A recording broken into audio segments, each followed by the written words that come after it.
Ayo, ayaya ipa o. Abonye o. Yayo dwala.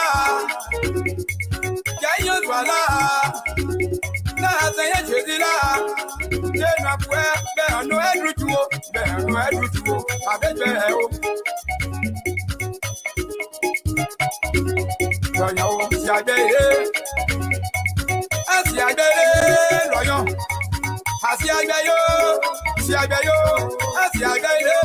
asi agbeyo, ayẹyẹ igba o. Suyo, ayidori, abonye o. Suyo, yenyo te babimu. Suyo, ayidori, yenyo te tena kongo. Suyo, yenyo te babimu o. Yenyo te tena kongo. Webebe na meja imu o. Awo abonye o. Mo eti abiswe. Mo ete alizwe mloyo. Mo eba eluwe. Ya mo eba eluwe. Mo ya nyosune. Mo ya nyosune. Mo ge abebe o. Abebe ye wa ye nyoso agbonu. Apo eblo. Apo eblo mloyo. Apo eblo. Dodi abuya nyogba ye. Na dodi abuya nyogba ye. Lodi abuya nyongwa ide abuya ngaiya eda owe abonye o. Suyo ayidori. Suyo royo abonye o. Suyo ayidori. Suyo nasi agbeyo royo. Agbeyo nasi agbeyo. Royo nasi agbeyo. Agbeyo aye abi agbonu o. Nasi agbeyo, aye ano bozo. Paje diye, wanyo paje diye. Pada dudu ebo e, na pada dudu ebo e, pada dudu ebo e. Namu abi agbonu o, ayidori abonye o. Inu delu atigage. Na pwede de mokwe, pwede de mokwe, pwede de mokwe wo, pwede de mokwe wo abonye o. Suyo, ayidori. Wowe, suyo, sila panwe, mi awe, wowe, kwina we, suyo, je panwe, panwe, ayidori. Adonye ikebe, usi adeye, suyo, ayidori. Adedi, wajbe. Yo swala pa de na mu abi agono ode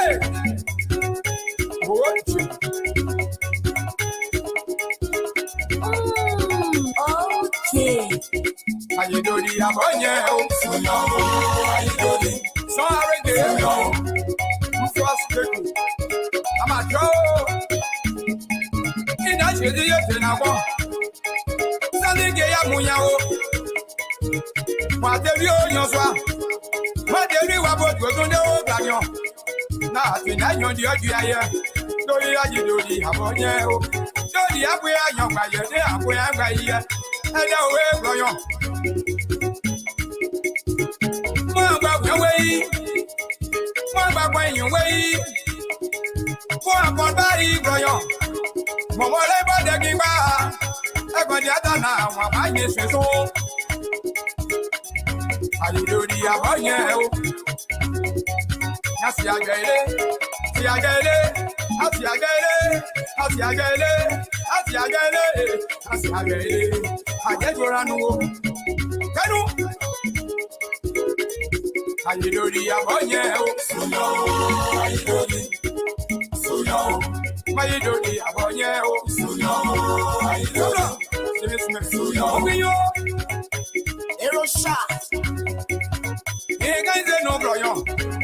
Dede don bonge anyoswa. Wala abonye o. Abonye o. Agbeyo lori ayẹyẹ igba o.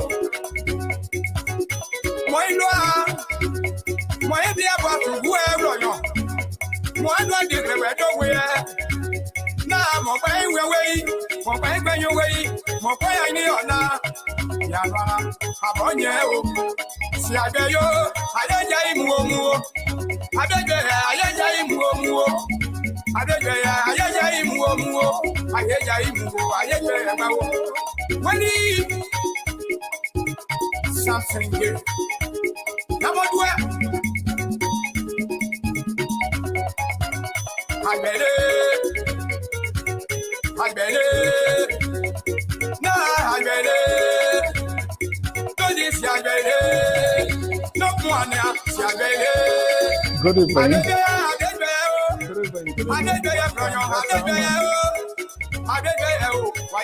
All right, good evening, folks. We want to welcome you to this edition of the Liberia Public Radio LPR-TV Live with the panelists. Very shortly, the panelists will be here. The songwriter says, let us be friendly. Let us find a common ground. No hatred, no resentment, no bitterness. But who is listening and who will hear to that? We want to welcome our viewers and listeners across the globe via this beautiful evening here. Mohammed Conan will say welcome, of course. Our own man, Goya, is based in the Minneapolis, is a senior contributor of the Liberia Public Radio. Joe, man, it was good having you here. Hopefully, that's not going to be the last time here. Vidata, good evening. Frank, good evening. And James Doe Jr. is marching. So let's listen to this beautiful music and we will get the program rolling here. Ambassador Roosevelt Dan is in the house. Good evening. Welcome. I'm a bayo, I ain't why you be moved? Nasiagele, I you be moved. How you do the abonye? So now, walk away.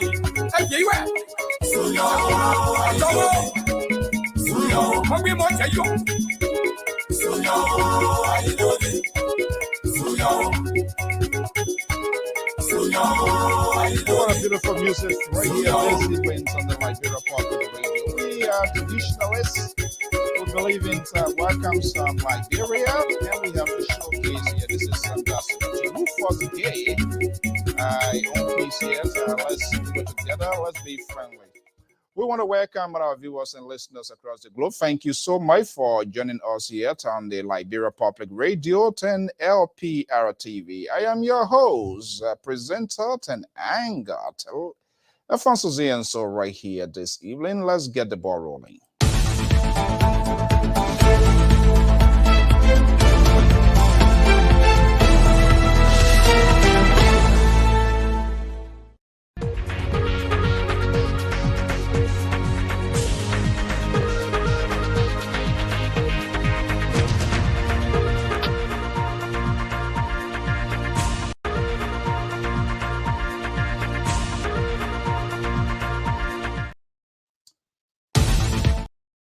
Good evening. Welcome to today's editions of LPR-TV Live with the panelists. The panelists will be here very shortly. We're going to be discussing a wide range of issues. As usual, we want to say thank you so much for joining us. Good morning, good afternoon, good evening. We know we are all across the globe. All parts of the world, continent for that matter. If you are in Liberia, we say thank you for joining us. If you are right here in USA, we say thank you. Australia, Europe, wherever you are, we say thank you. Even if you are monitoring in Ukraine, Asia, whatever it is, we say thank you.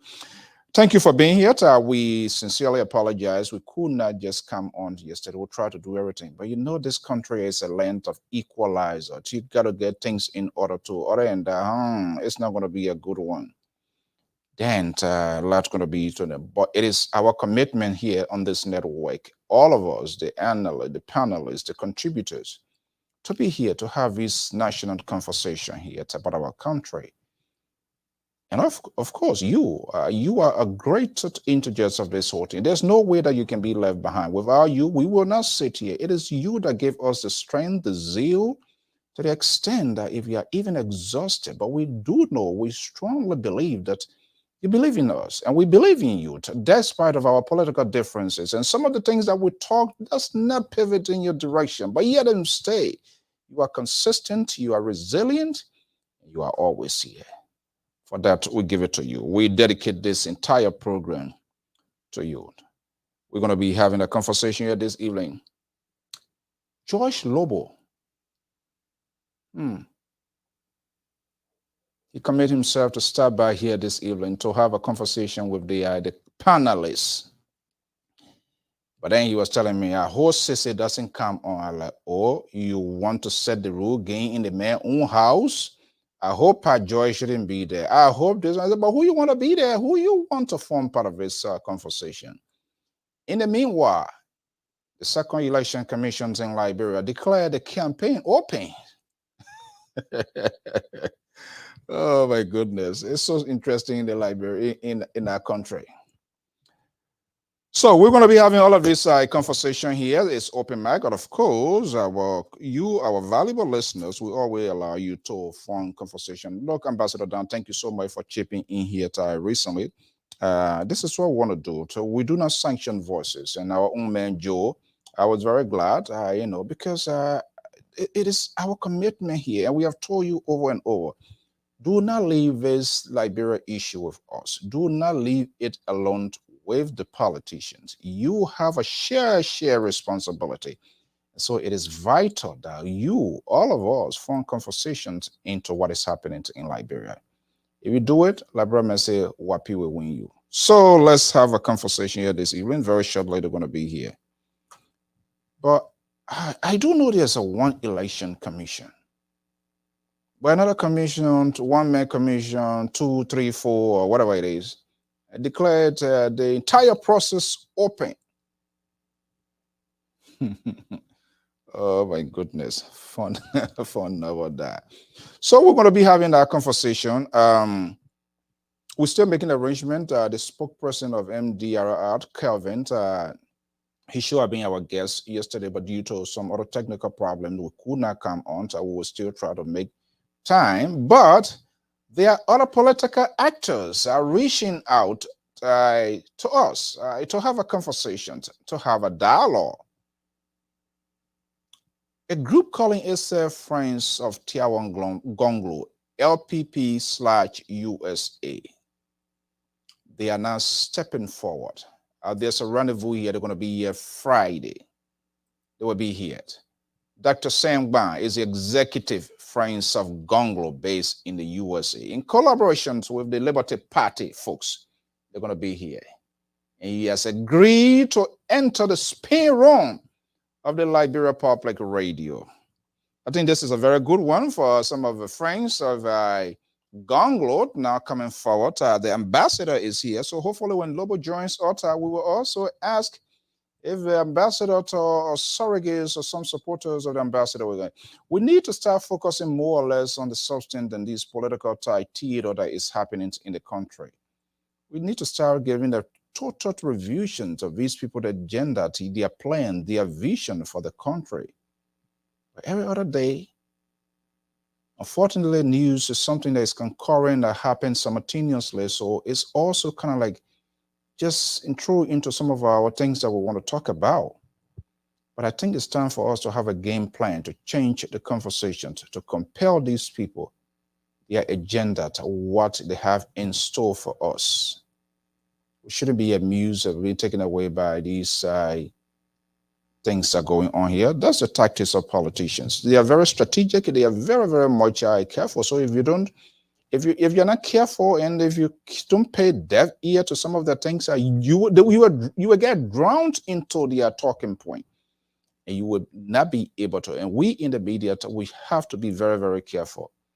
We need to hold these people accountable. We are reaching out to multiple people, folks that are contesting for the first branch of government. We're not just going to be focusing, and we want to encourage everybody. If you are Liberty Partisan, CDC, LP, ANC, you know your folks, share their contacts with us.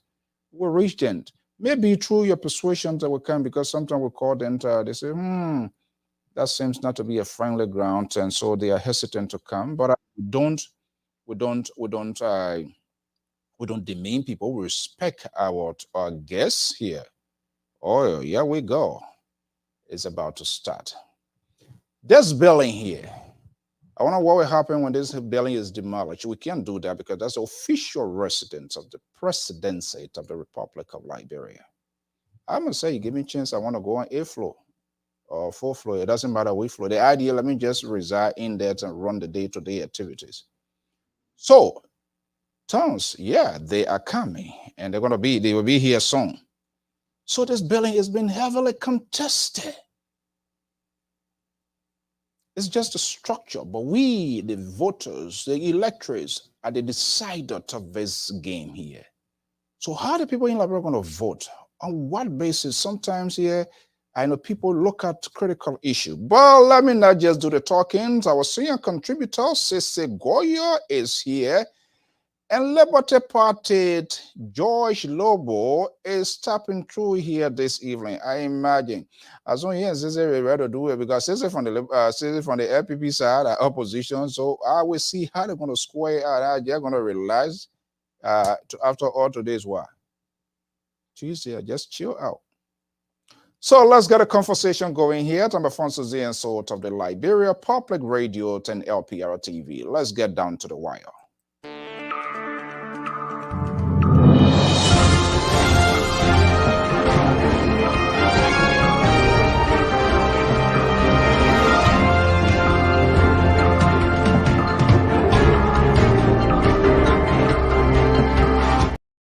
Election, and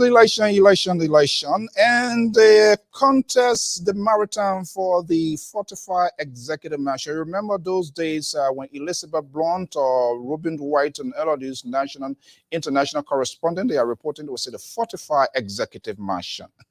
You know, that's where the president lives. Okay, so we'll continue to showcase this one so that we gotta force these guys to come. Please, if you are supporting the force, then let them come. They need to tell us something. We had a big surprise the last time around. Do not be a collaborator or facilitator of this sort of surprise. Let me go to Minneapolis, Minnesota. The newly elected, or my member, if anyway, election, you not do a back, he gone back to the bowl. Chairman, let's bring in our own Sister Goya, Scarlett, and also senior contributor of the Liberia Public Radio. He's based in Minneapolis, Minnesota. Hey, my dear brother and friend, congratulations. Man, that vote was what? It was a big number. Good evening. Welcome. Hey, how you doing, my brother? Thank you. And thanks to the people of Minnesota. You know, we hope this get reflected in Liberia to some extent. You know, people came and listened. The noisemakers ran around, but the people still saw through and made some critical decisions. So we are happy to be back on the board of directors of the OLM. And having said thank you to everybody who came out to support us. You see, one of the reasons we're a credible platform, and I'm going to put it out here before we start this whole I was about to hit the ceiling, is that behind the scenes you offer that we could use this platform to talk about my campaign. You remember that, right? Yeah. And I intentionally never used this platform because I didn't want it to look like we were taking an added advantage, an unfair advantage to the field. We wanted to let people know that we could maintain the credibility of this platform and still beat people. Even though have we come on this platform and talk about it, we're going to have thousands of people coming out. But we wanted to keep the playing field level and maintain the credibility of this platform to still let people know that when you talk and you walk the walk, people come out and vote, even in Minnesota where it's 20 degrees or 10 degrees. Oh. Why you just ignore all my to do that? Okay, let's go to a I was trying to prove a point. Wow, man, you hell of a mail. Okay, let's go to the Garden City Bell that our senior contributor, Madam Koto Balayan Jala, aka Blessing. Good evening, welcome. Yeah, good evening to you and good evening to Cesar. And I want to say it's a blessing to be in the midst of you guys. And I want to say hi to our Liberian people wherever you are. Good morning, good evening, good night, wherever you are.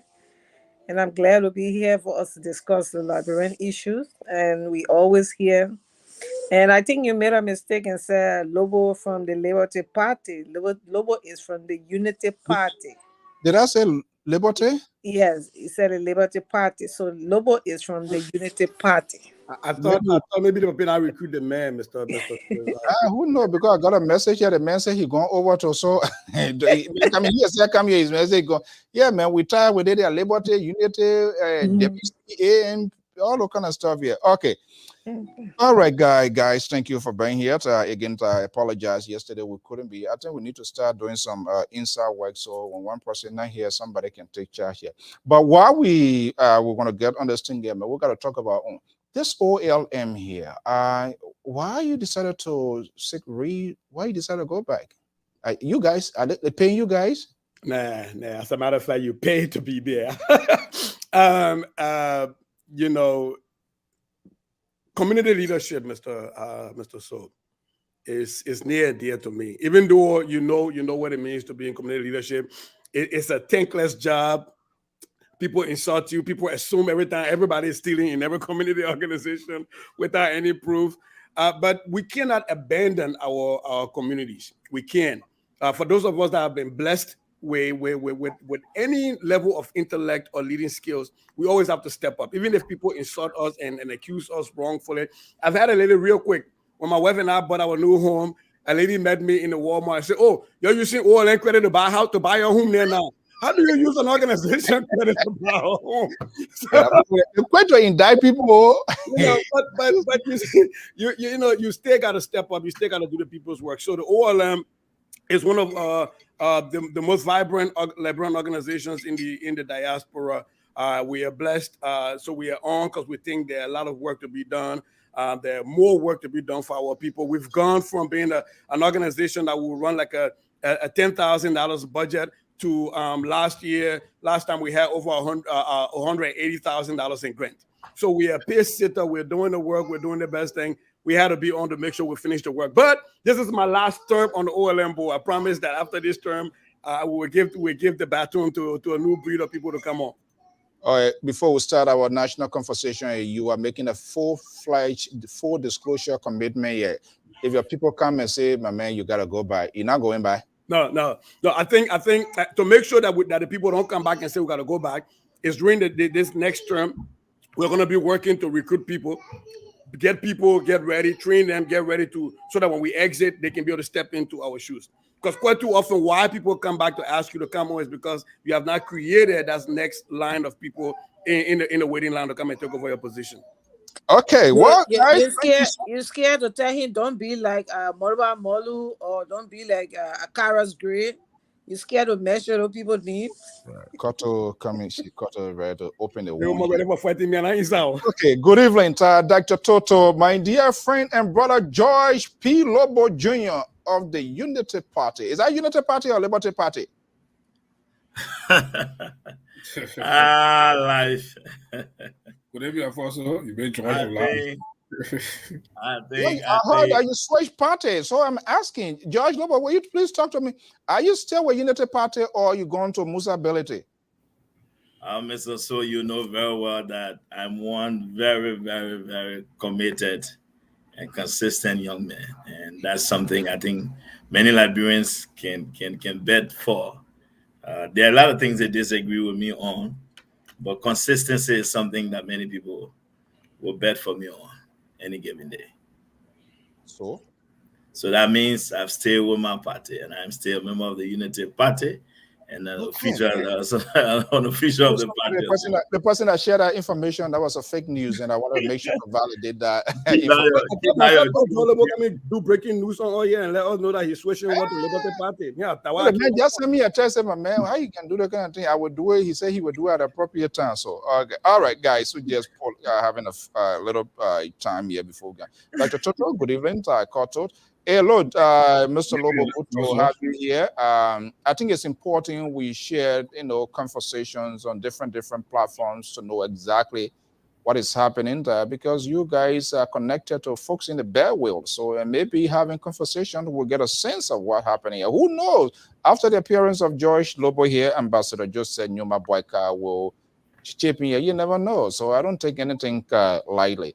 Okay, guys, good evening and welcome to the show. It's going to be an open mic conversation here. So potentially you also have the right to I chip in something that you feel is of national concern and worth conversation. But Lobbo here is passing through, so we intend to get a little bit more of what is happening with under the belt of the Unity Party. But get ready. I have two folks here that are a strong supporter of Councilor Tier 1 Gonglo. So they could potentially throw the law book at you guys, but I think you have Cotto on the other side as an ally. So I think it's all square up. But when Amon George comes out, then the whole train going to derail for sure. Okay, so gentlemen, let's start this. Can I ask a question real quick before we get started? Oh, sure. I know my brother Sizu is a strong Gonglo man. You said there are two people here and with three. You said Sis Koto could be an ally of the Unity Party. So the only person left that the Honorable Dr. George Toto. But then you didn't hear me. I said a Gonglo man. That a progressive. I just want to know, but I want it. And so since we here, let me know. So when I'm responding to him, I know exactly what I'm saying. So at least, so I like to know, you know. So let me hear it from him. I just want to confirm it. I'm my own people. But George, I have an LPP there. It was say what's up. And I tell my heart on the LPP candidate.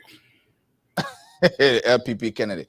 Yeah, even by that, the LPP folks is quite interesting. They're going to be here. They're going to be here to join us as well this coming Friday. So we're going to see what can happen. So let me see. We are progressive. That's why we are sympathizers of the Unity Party or ANC, but we still will be a progressive. Still progressive. All right, guys, just bear with me here, please.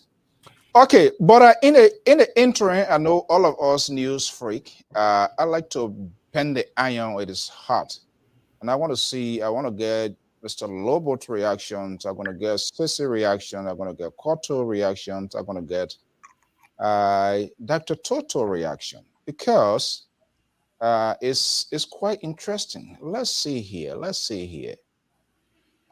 here. What happened today? Let's see here. I'm gonna be in the background when there's little thing. Then I come to throw light. So let me be in the background. I hear what you want to do. I want to give all opportunity to Lobbo. To I hold an eye conspiracy. You that one can do here and rush. One can shoot. Whatever you think, whatever I can do to promote Joseph Yuma Baka, I can do anything else other than killing to promote Joseph Yuma Baka. Okay. I'm gonna grant Basso County to them. Yeah. they Alfonso Soga would do all here today. Should I reposition Cotto from? Should I keep distance? Kind of exchange text messages? No. I think we also learned a couple said on the show some time ago. So why get about the cloud to bring Lobbo on the show? So Lobbo is here to die. So yeah. Did you say I did what? You said some time ago you're coming work around the clock to bring Lobbo on the show. And I did it. And maybe I will bring Joseph Yuma Baka one of these days. You never know. No, say certain things. Don't say and maybe you the way you brought probably we got come on the show. We try to come and say it's positive because I know the man has a business schedule. I can't just be exact to say okay, this no. He has one thing I will tell you about her, she's very persistent. Yeah. She don't take no for answer. So I would just leave it like that. So when she said she was working to bring me, she is very persistent, and it was no joke. Okay, let's get a ball rolling here. Let's see here. Let's see what happened today. And of course, you see here, but it's interesting.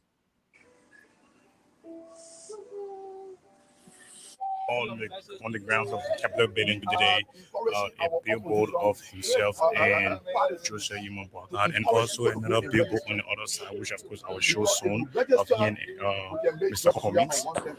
So calling though he said because on the grounds of the Capitol building they have George Weah photo here, and so today he decided to bring the opposition on a billboard.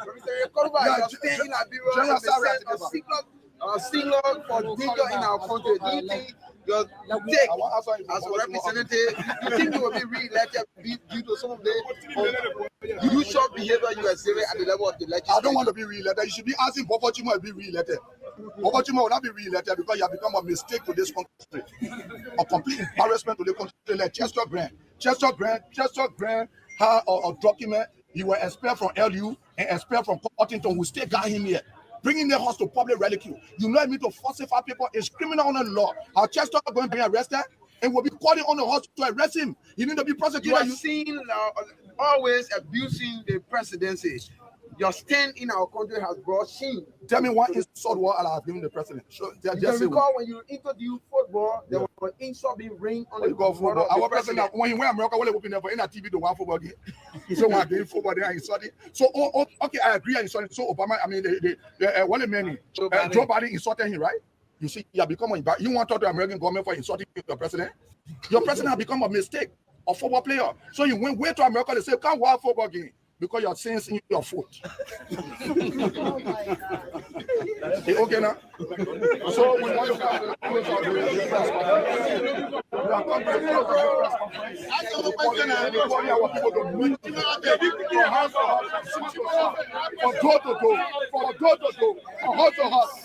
for human being to encourage them to vote for the opposition. Opposition,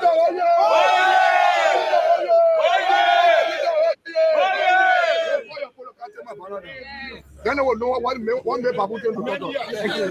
So this is Son of So let me just show you the other side of the banner. According to him, he said that due because of President William banner is here at the Capitol, so he went and brought his own banner too, which of course indicated to because this is Honorable President George Weah banner. Alongside on that banner is Bobo Chimon and Abochie, both are her speaker, and this is the other banner of him and Honor Mr. Alexander Benedict Kumi. So he had two banners. One is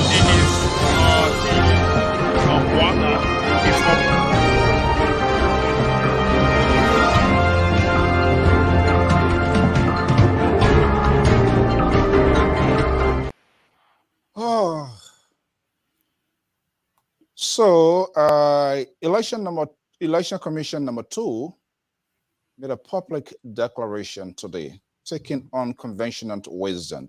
That's Representative Yeket Kaluba. That's how the BBC, those guys, they were calling. Let me start from Josh Lobbo. Josh Lobbo, did you see that live event today? When I unmute your mic. I watched it this morning on my way to the office. You know, Liberia is an interesting country. And on the basis of that, I would say to you, our people will have a decision to make come 2023. You know, Dennis, sometimes I know we want to speak about Yeke Kaluba's actions and his way of delivering messages or his presentation style or skill set. But you know, the government itself that is responsible for upholding the basic standards, the norms that we all should abide by, has been in constant violation of these things. So while it is true, I would not support campaigning at the Capitol building.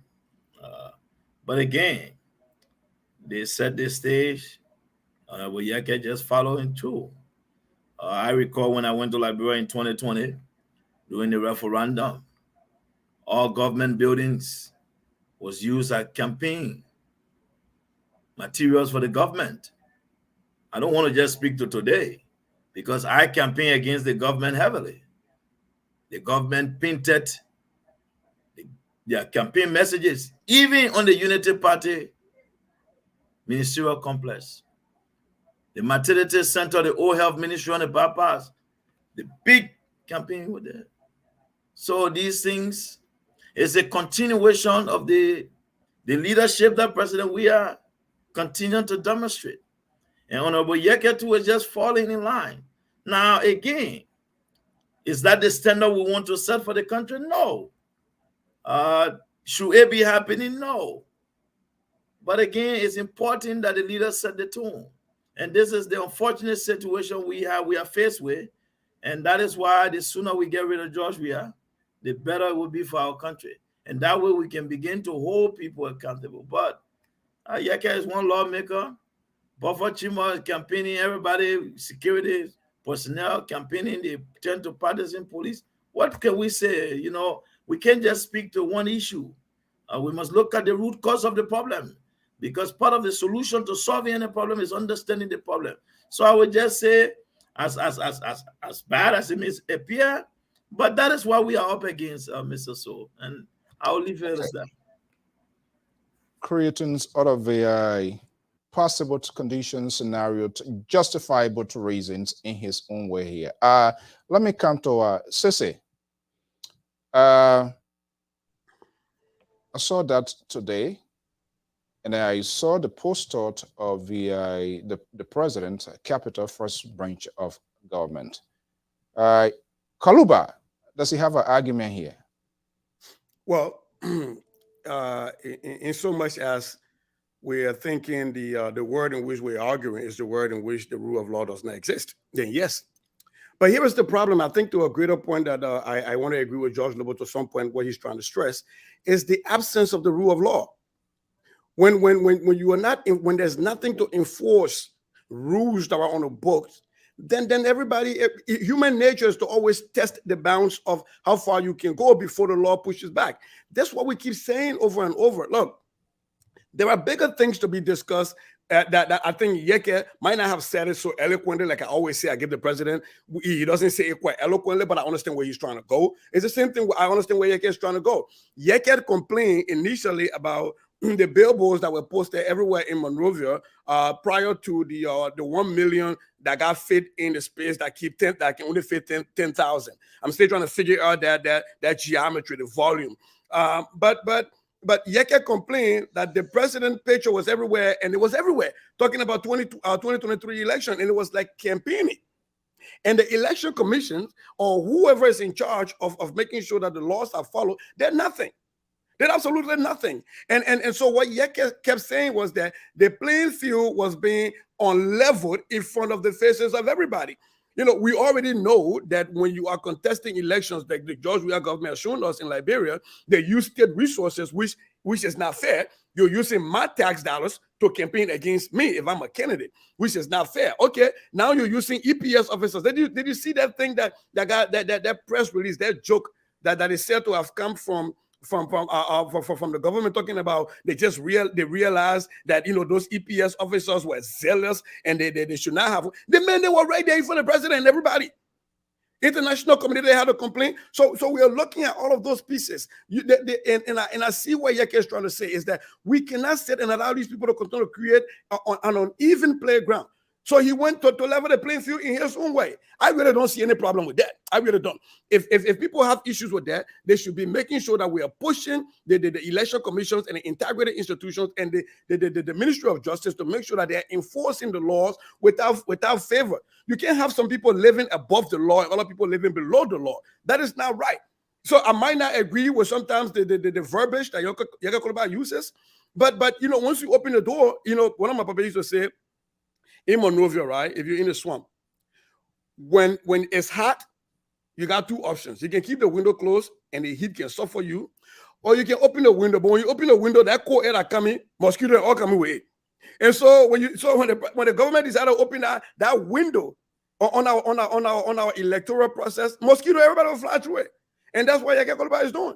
So I really don't see a problem with that. I think there are bigger issues here. When we have the paramilitary forces, wearing regalia of a political party, and they are heavily armed, and the government is telling us that they didn't see that until international partners and other people started crying. That's funny. But we want to focus on Yage Koloba putting 2 signs at the Capitol, which is his way of protesting instead of calling thousands of people in the street. That was his protest. I really don't see a problem with that. I was just hoping he would have had Tiawan Bongo on there, then I would be happy. But he didn't. So I will reach out to him and I will protest to him too. Oh my goodness. So Dr. Toto. Yeah. The process in Liberia now is kind of like, I don't know. I didn't see. The process in Liberia for us is because of polarized. Every time that we see Newton tell law of emotion play in Liberia politics now. That's what's happening. We saw some time ago the chief of staff make a reckless statement in the country. Our justice ministry or attorney general becomes so political. They don't address those security issues that threaten national security. So that is happening. Why would the government, even before Yeke Koloba carried on to do a posting or whatsoever on the cabinet, why would the government even allow, to allow their placard to be on the Capitol building with what they got the protest picture, everything on it. Why would they even say they lie to go that far? They got to have no caution in their mind to tell them that this is wrong, or they just want to play on the mind of the Liberian people. That's what happened. And I don't blame Yeke Koloba. I want to do, even I don't be having problem with Yeke Koloba. Say maybe from day one, say he be go against the government. Maybe his languages, he be express it. Maybe that only to get problem, but the way Yeke Koloba deal with the government, I want 100% support of it. And you want to put a post on Facebook some time ago that somebody even insulted me. They say, Bella, you say you support like Yeke Koloba. I do support him. Because what? If Yeke Koloba have not gone out today, it would have been an easy ride again for the government. Why would you even sit and allow an EPS soldier to carry arm? There are bigger issues in the country that was will be tackling to deal with kind of the political issue in Liberia. If all the political institutions, party company Liberia say no go billboard up to the Capitol building, what's going to happen? And the Election Commission, I'm getting so afraid now. The Election Commission is getting to a point now that if the various political institutions don't open their eye, anyway, the flip side of it here, not to interrupt you, seeing what is happening now, and the commissions is the institutions that have the authority to supervise, to conduct, bring into check if there's any violation, if there's anything inappropriate, not in conformity with the election laws. Now, remember, this year is not like the last time around. 3 major elections. We're going to be having the presidential and the two both lower first and upper. Yeah, going to be going. So it's going to be a tense election, considering all that is unfolding right now. And the election commissions is so quiet. I don't know whether it has addressed the issue on some of these things, what are the political parties or stakeholders they have expressed informally with the election commission. Should one wonder as to whether these commissions can properly execute and manage the affairs of the 2023 both elections in Liberia, considering what is unfolding right now? Right now, look at what is going on. I'm a little bit worried because the election commission said that even up to the task to even use a system that will pull the Liberian people talk about biometric. The censor the so-called censor that took place Liberia recently, we don't even know the correct variable of the censor. Is it 5.6 billion or 2 billion? We don't even know the variable of the censor that took place. How many voting population we have in Liberia right now that they will allocate biometric system for them? And then they put out a statement a couple of months or weeks ago. They talk about you have to have an ID, identification card, passport, or so to be registered to vote. Okay, look at the population of Liberia. The last election, that took place. I think the population that full up, I think about 1.7 million Liberia. Out of that 1.7 million, majority of the population come from the hinterland in the interior south Liberia. Where these people ever have ID or voter registration to vote through that process, the other setting want to bring voter registration process. So I'm worried about the election commission, to be fair. I don't know how they're going to handle the election. I don't know how the opposition or the various political party coming together to see how to address the issue, to have a smooth election. Like, I'm worried about it. Maybe other colleagues can talk about it, but I'm worried how they will be ready to how to be successful. Sissy, are you worried as well? Well, I am, but I'm not losing sleep over it. Simply because I've become indifferent to the ability of the current structure to do anything meaningful, anything logical. Look, the census is supposed to inform how electoral boundaries are drawn, representative boundaries. So representatives are going to be vying to represent districts that might be illegal. So you think about that. With the shift in population, for example, Margibi, there's a lot of people moving to Margibi from Montreal because they're buying homes over there. So are you telling me that they're still going by the same electoral boundaries that was drawn during Madame Salif's term to still be there? So you're going to have some people representing more people than others. How is that fair? How is it that somebody representing 10,000 people should have the same right, the same voting right, the same power as somebody representing 3,000 people? That in itself is unequal, it's unfair, it's unconstitutional. You know, so sorry for me being cynical, but I have become indifferent when we look at all of these failures of system. Look, I am really, and I'm going to say this: what would have happened had we not had Madame Salif fought her for all you want, and I got a whole lot of fought for her, but has she not at least lay out a foundation coming from post-war? Have we gone directly to George Weah? Because he has some systems handed out to him, and he operates as if there was no system handed out to him. So imagine if we're depending on this group of people to create a system, to lay a foundation of a system, when they can have the final minister come and just put chat up and flip something you got from on Google and just can put it on and talk tabata and go by business. And everybody say, Bobo, back you strong, you go by business. Right? I think so. For me, we have to make sure that we continue to push the National Election Commission, but also equally so continue to push Frank Musa Dean. Look, there are a lot of troublesome things that are happening in that country. Dr. Toto talked about the chief of staff of the armed forces, this reckless remark.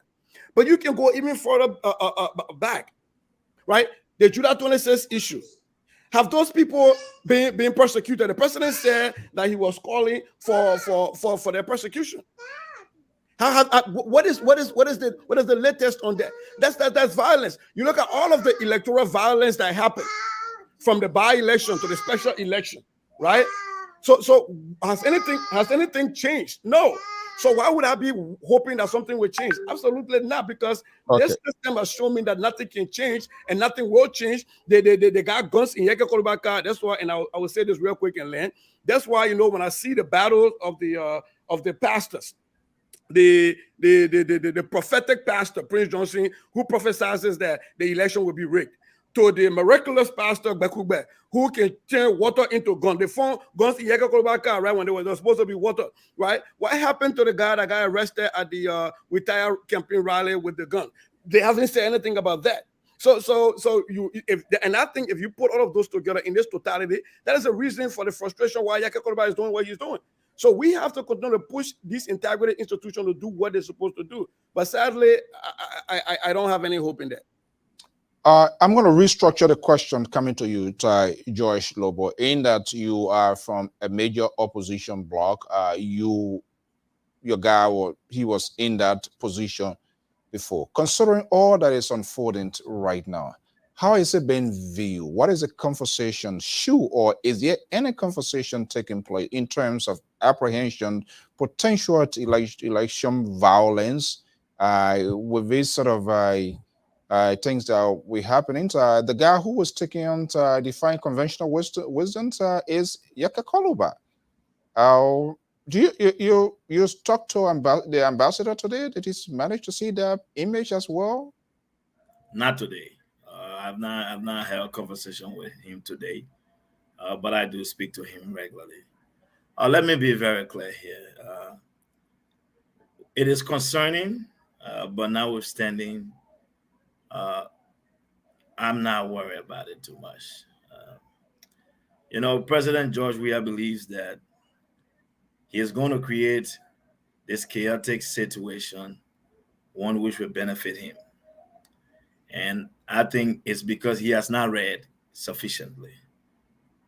If President Weah had just done his homework to read on what can happen when elections are tampered with, especially for a leader who is the least productive president on the continent of Africa, that is a bad ground to be trending on.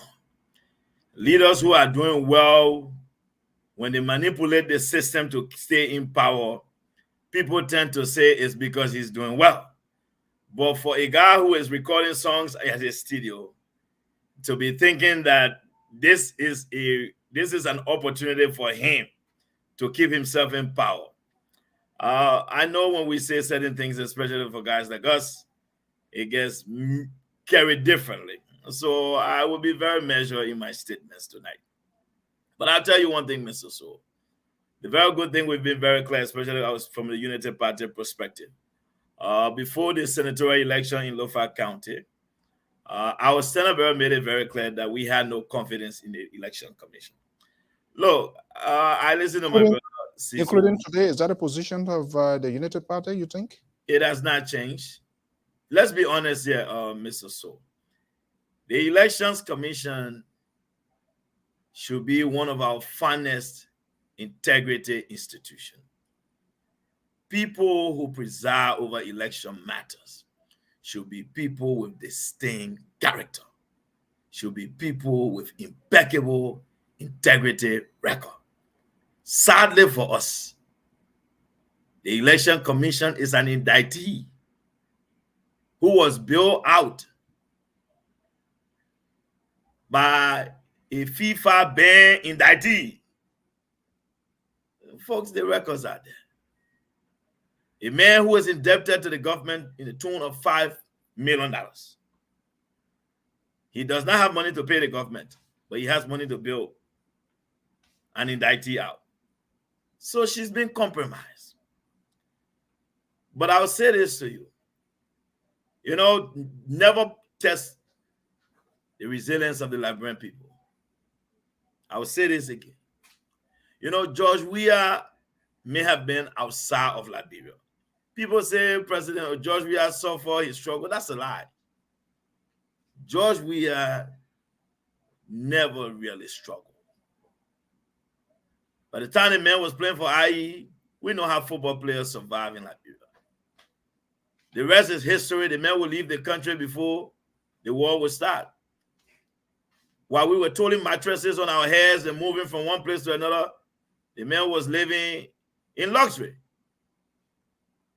Those were some of the most glorious days of his life. He has no understanding of what it feels like. So again, he's trending on bad grounds. But African leaders only seem to come to their senses when the clocks run out. And I hope, George Weah. Is it running out? The clock has ran out a long time ago. It's been done. Mr. So, I will tell you today, if President Weah was to test the system, we don't do early voting in Liberia. If we did, I don't think George Weah would campaign. I can tell you, Liberians make up their mind way before the election even come around. Okay. You are injecting another parcel here, but we will still be going back and forth since it's an open mic here. I still yet to be convinced. Sister Goyard, hearing what I'm hearing, George, we are done. I don't know in what context, but basically we are talking about electoral process. So he's simply saying here, literally, that when elections were here today, Liberian people are going to decide.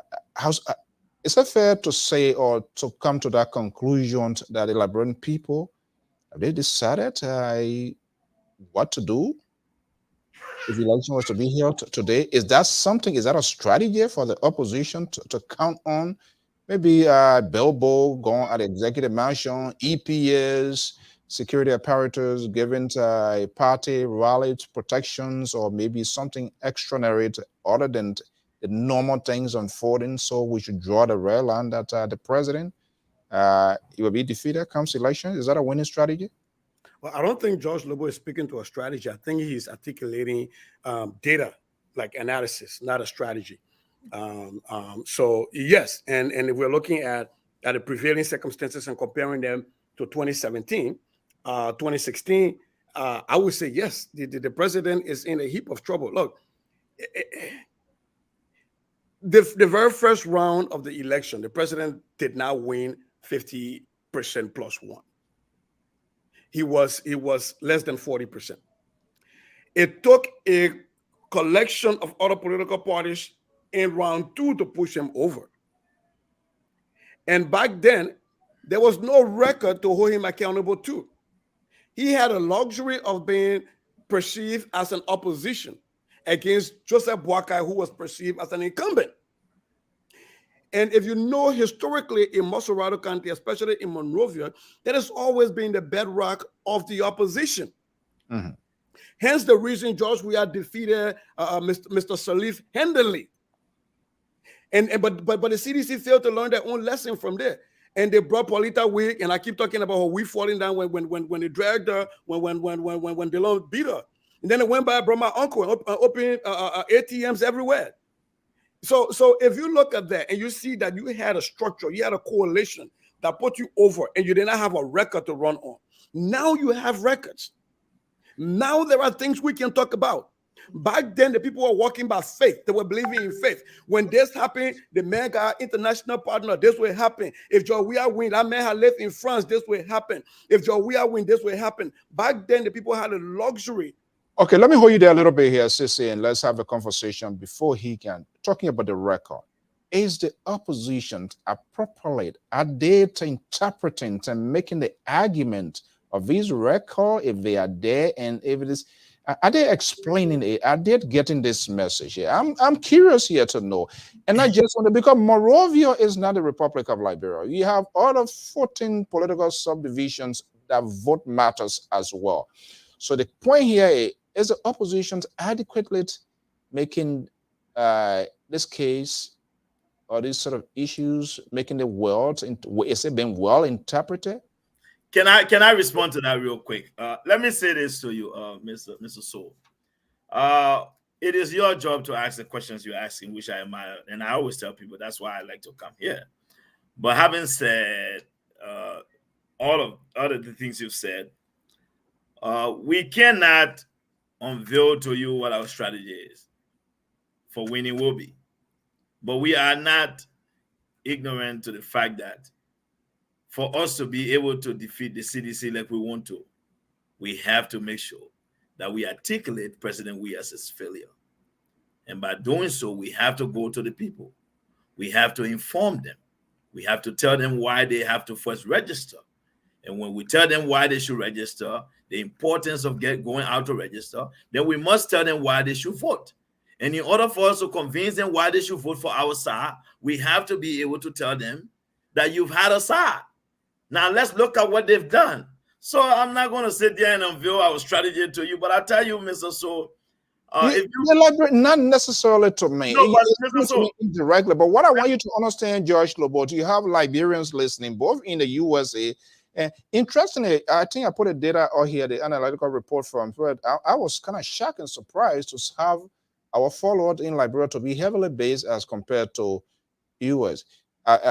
So that is very cardinal into this sort of conversation that we are having. Are they taking these conversations taking place? Absolutely. Our people, look, Mr. So, I have people that will inbox me from parts of Liberia that you don't even think the people there will subscribe to social media to say, my man, thank you guys for what you guys doing. Some people will make recommendation that you guys need to come on the ground. Look, Mr. So, you recall the 2020 referendum. Many people thought it would be difficult to defeat the government. The government missionaries were out, heavily campaigning. But again, what did we do? We defeated the government massively with very little effort. Imagine if I had had 10, let's just say 5 other persons joining me in Liberia, dividing the country into zones. And we are speaking to our people in town hall community rallies and educating and informing them. Mr. So, we didn't even do that much. The results were so deficient to the point that today the National Election Commission is yet to release the referendum results. Let me just chip you with George a little bit. The point that George raised about the referendum and also what the opposition did. At that time, George, we have a united coalition under the banner of CPP, which play a vital role, in defeating the government at that time. But with the opposition black that we're going to election, we have two bitter rivalry, opposition or ANC and Unity Party. On the other side, they are still muscling one another. And going to this kind of election now, with the momentum that the CDC had on the side with the past and track record that we have, how do you think we're gonna navigate through the process? So it's very simple.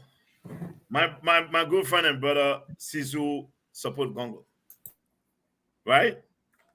Gongo is in the opposition. I'm glad you said the Unity Party and ANC. There are other opposition political parties. There's a Rainbow Alliance of 11 political parties. The Unity Party have no beef with them. Gongo, we have no problem with them. What we cannot say is this, and I want all of us that sit on this platform and have these conversations. I think when we have this conversation and push this narrative about the opposition being so divided, it just fuels the government false narrative. Because let me say this to you. Everybody in the opposition wants to replace the CDC. And so there will be scuffles here and there. There will be disagreements here and there. But the most important thing that all of us, that must be our common denominator, is ensuring that George Weah is gone and is gone for good.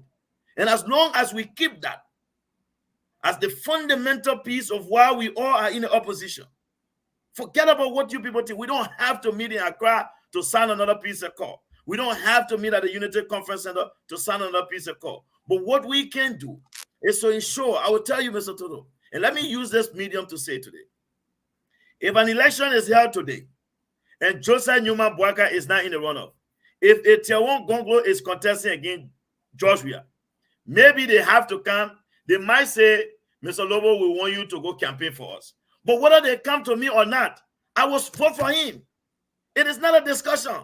If Alexander Cummings is in a runoff with George Weah, whether ANC people come to me or not, I, George Lobbo, will support Mr. Cummings. But the problem is, George Lobbo will make this statement. I will be gone today after the show. I will challenge you people when you have ANC people here. Let them make the same commitment. They won't say it. That's now so the problem is not with us. So this notion that we are at loggerhead with it, it's not us. It is what they want to do. We can't stop them. We can't beat them. It is their right to sell their guy. It is their right to push the narrative they want to. But we who've been involved in this, we are committed to rescuing the country. And so we believe that as bad as George Weah is for the country, that is why we will say, if Gonglo is in the runoff, I will support him. If Alex is Mr. Cummings is there, I will support him. Let them make the same commitment. When they start speaking like that, I think this notion of opposition unity will begin to flourish. So, let me sound a little bit ridiculous here. Since you're going to come in here. And this is why you guys cleverly good at doing. Politicians, commentators, I host, and now you take this whole basket of deplorable now is been thrown at ANC, telling them they should make a commitment. When you call ANC people here, they will say, how you call it, the Unity Party. For the most part, when we have this conversation, you will never see these sort of rough edges, friction being created with Tiawangonglo, LPP, or B.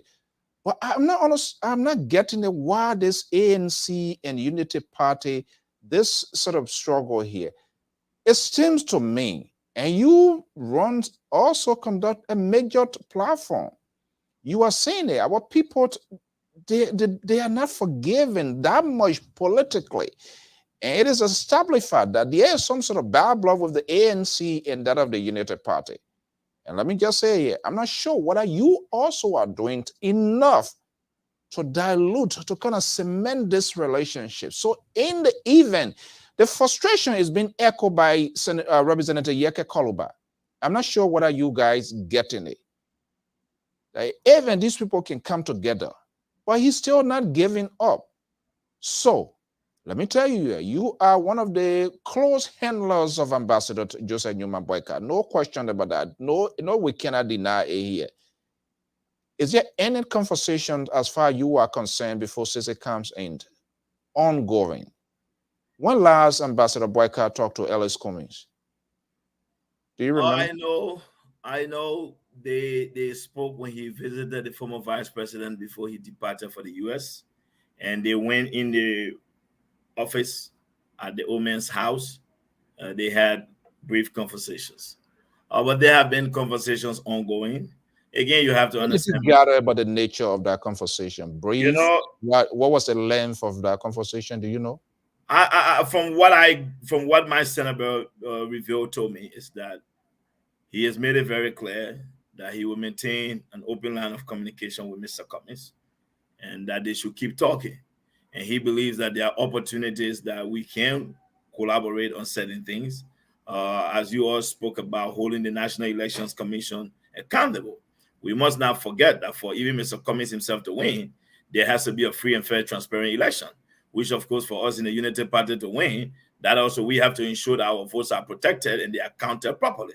So I think that Tiawan people will agree with us that we all share the same interest. So look, we're not enemies. At the end of the day, that one Liberia we want. Whoever wins will have to be president of the Republic of Liberia for all Liberians. So we'll keep that line of communication open. And Mr. Cummings and Ambassador Boyka go way back. A lot has happened. Now, when you talk about bad blood and this and that, I think you should be talking about the ANC. There are people, there's a fraction of the LP who has this problem with them. Having said that, again, in 2023 now, George Lobbo in particular, what I've decided to do, Mr. So, is that the ammunitions that I do have now is being directed towards the CDC. And I will do nothing but continue to move. I know who our main enemies are. You are making commitment. I want to bring Sisi in. You are making commitment here that George Lobbo will no longer get under the throat or under the belt of ANC, considering that you all are on the opposition block. You will not do it. What becomes of the other people? Or you just surrounded your ammo to the other guys to do the dirty work? Is that it or what? Mr. So we've tried. I've always been preaching the need for us to elevate the debate, that it should be based on substance. It should be based on our policy disagreements. It should be based on our vision for the country. And having said that, I look forward to those type of discussion with the folks from the ANC. And I want us to debate our economic plans and our plans to creating jobs, expanding the economy, alleviating our people out of poverty, improving the healthcare delivery system in the country. Those are the discussions I'm more interested into now. I think for the past 3-4 years, we've had the other side of the politics now. Now I'm in serious campaign mode where I have to continue to articulate our position and our vision for transforming Liberia. And that is why we have Rescue One as our stellar bell. And that's our goal. Sisi, Amos George, welcome. Sisi, I will be forced to bring you here. I'm seeing a different side of George Lobbo. I don't know because he's on the LPR, and then maybe when he turned to the drive, he will begin to drive like a guy who without a license plate and going through the red light, and then ticket going to be coming here. Look, the issue of this ANC and Unity Party, it is a problem. If you see what his name is, Koluba and many other Liberians, you talk, the plea is let them come together. Let them come together. Much is not with Gonglo. I mean, I think he can do everything here. But with the ANC and this Unity Party here, what you make of it? You're hearing Lobbo here tonight. Let's take in of what he's saying. But what becomes of other Lobbo number 2, Lobbo number 3? Would they do the same? Because as soon as we go for this thing, after a week later again, then we see people going ballistic and all that. He dashing on ANC. And I'm quite sure Amos George is going to put a defense warrior for ANC, that ANC is not a fan. But Amos George, yeah, hold your peace. Don't flare up. Let me bring in Sissy Goya. Sissy. So I've talked to George Lobbo before off screen. So him and I've had interactions. So I can say that the George Lobbo you see firing on the internet for me, that is the exception. That is not a norm. The George Lobbo that's talking here, I think this is the norm. This is who he is. I'm just based on the conversations we've interacted before. So having said that, though, in politics, you have times where you have the luxury to do certain things. We're in 2023. Elections is months away. Look, any serious political party will start telling the surrogates and these people closest to the in decision making to stop the unnecessary bickering, because you don't have that luxury. You could do that in 2020. You could do that in 2021 and some part of 22. 23 is still doing that. You're no longer a serious person. So I think all these playtime recess finning. They're finna ringing the bell. Recess over. We're back now in class. And this is when the seriousness has to happen. I'm not going to get involved in the breakup, the divorce between the ANC and the Unity Party. The Baza say when you get go, don't talk go flower. So me, I ain't going to talk to my people, my people issue. But what I would say, however, though, is that I think, and I've always pushed back on you, Mr. So, when you've tried to lump the entire opposition into one bucket. Look, there are very credible, smart people running in Liberia. Tiawan Gonglo, Alexander Benedict Cummins, Joseph Yuma Boakai, Mandela Cooper. These are very smart people that have decided that they're going to raise their hands and they're going to take all of the firing that comes with that, because they have a plan for moving the country forward. What I think all of these people in the opposition believe in is that the current state of affairs should not be allowed to continue. That the republic should move forward. Now, it is the way to move the republic forward where people differ. And for me, I think this is where the Liberian people need to be given the right to understand where we differ intellectually, to discuss where we differ. We all can come here and say, yes, we need to revamp the education system in Liberia. We can all agree on that. But how do we do that, and what should be prioritized in the process is where we will disagree.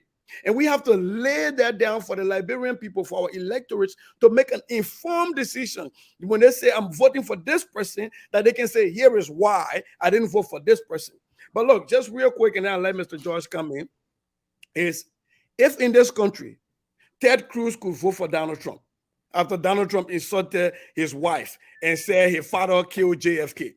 If Marco Rubio, little Marco, could come back and campaign for Donald Trump, Sister Goya. I think these political parties, they can still come back together in round 2. I still believe that George Weah is not able to win round 1 straight out. There is no person right now that have the number to win round 1 straight out. So there's going to be real quick. There's be an opposition a party that's going to go to round 2 with George Weah. And I can guarantee you that whomever that political leader is that goes to round 2, you're going to see a coalescence of people on the ground. Even if the top noisemakers like us don't come around, the people on the ground are tired of what they're going through. They're going to coalesce. They're going to go and cast their ballot to change their lot. Sister Goyot, I'm going to be bringing in Amos here, but this is how you politicians, and this is how you guys are very clever and strategic in doing it. Our folks, they are not noted of managing crisis. You are talking about circumstantial stuff here. Okay, we leave it like this. At the end of the day, when it comes down to George Weah and something that was our politician, you can't compare Michael Rubio to the tolerance, the forgiveness of the politicians in the West for the sake of our country is not happening. We're seeing people here being very defiant. Let me bring in Amos George here. Amos you George, really think people forgive Donald Trump? well, some, not all. Amos George, good evening, welcome. How you doing, Mr. So, say I don't want to congratulations on stare your out. win. I don't want to stare out trouble already out there. But you know me, I like to say as it is. You are ANC supporter. George Lobbo was very crystal. He was clear. He was blunt. Unity Party doesn't have anything. It is ANC getting under the throat of Unity Party. I'm wondering when the ambassador and Alexander Benedict Cummings, will one of these days, in the midst of all of this here, will come together. Are you guys the one causing problem? Let me say that, Joe, how you Then doing? when you leave with a That- question like that, it's a recipe for problem, man. You can't do that. You see, you can't ask a Mr. So, question now, Mr. man. So, Go let me- ahead, Mr. No, I'm just asking Yeah. a simple Mr. So, question. let me tell you. I had to make a quick Answer comment, George Lobbo. I had to make a quick comment. Sector right. I don't Mr. give George to answer his questions. I have to give him the chance. Why you want to shove stuff down his throat? And then also Sector right get a haircut. You know, so helps not tonight. It's either to do. George, you guys are trying you see what? to distract you.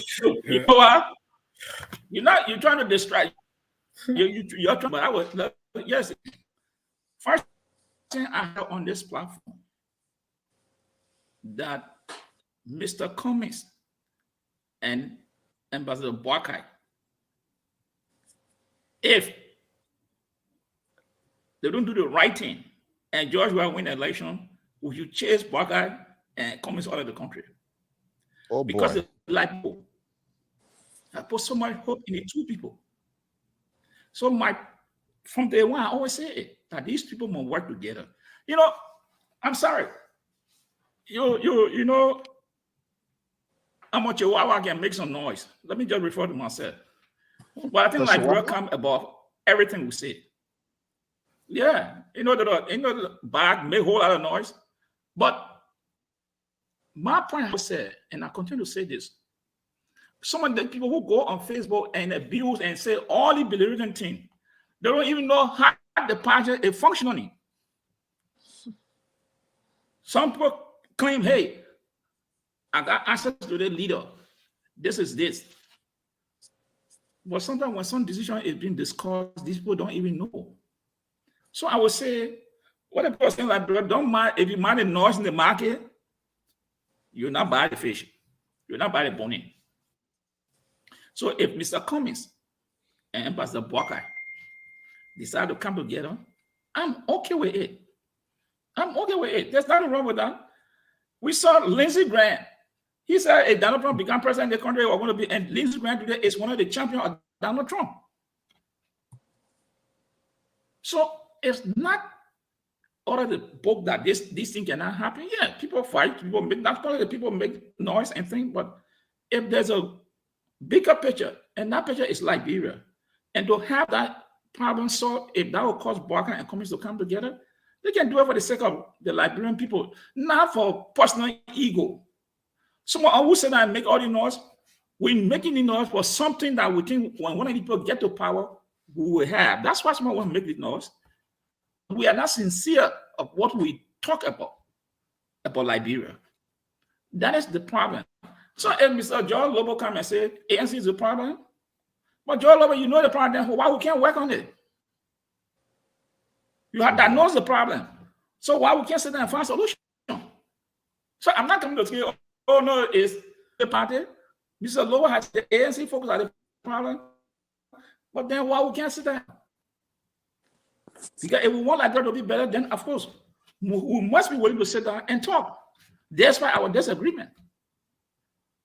So the challenge is to Mr. Lobbo and the rest of the other guy, because what you see, I don't know, is the entire Unity Party is speaking on. But if you're just an individual, then of course we can still talk. But if it's the entire party, then we can sit down and have the honest discussion. So what Mr. want us to do is to come and start to fall in that trap here. I'm also, oh no, it's the Unity Party folks. No, I'm saying if Mr. Lobbo knows there's a problem and the ANC is causing the problem, we can discuss it. All right. But first and foremost, let me be very clear. That Mr. So, that's how he plays the question for you. That is not the context in which I spoke. And so let's be clear. I didn't come here saying ANC is a problem. That's not what I said. I made a That was commitment. if. Actually, what John was Lobo it said, if- who I can go know like, you're the problem. What John Lobo said. Let me add George another question again. This is how the politicians, that's how they toy Yeah. with us.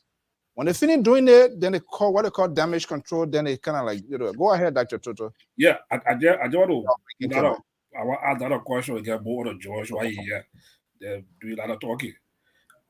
George, another point of concern. Am I a panelist or I'm a guest here tonight? Let me understand. Because if I'm a panelist, Well, I think.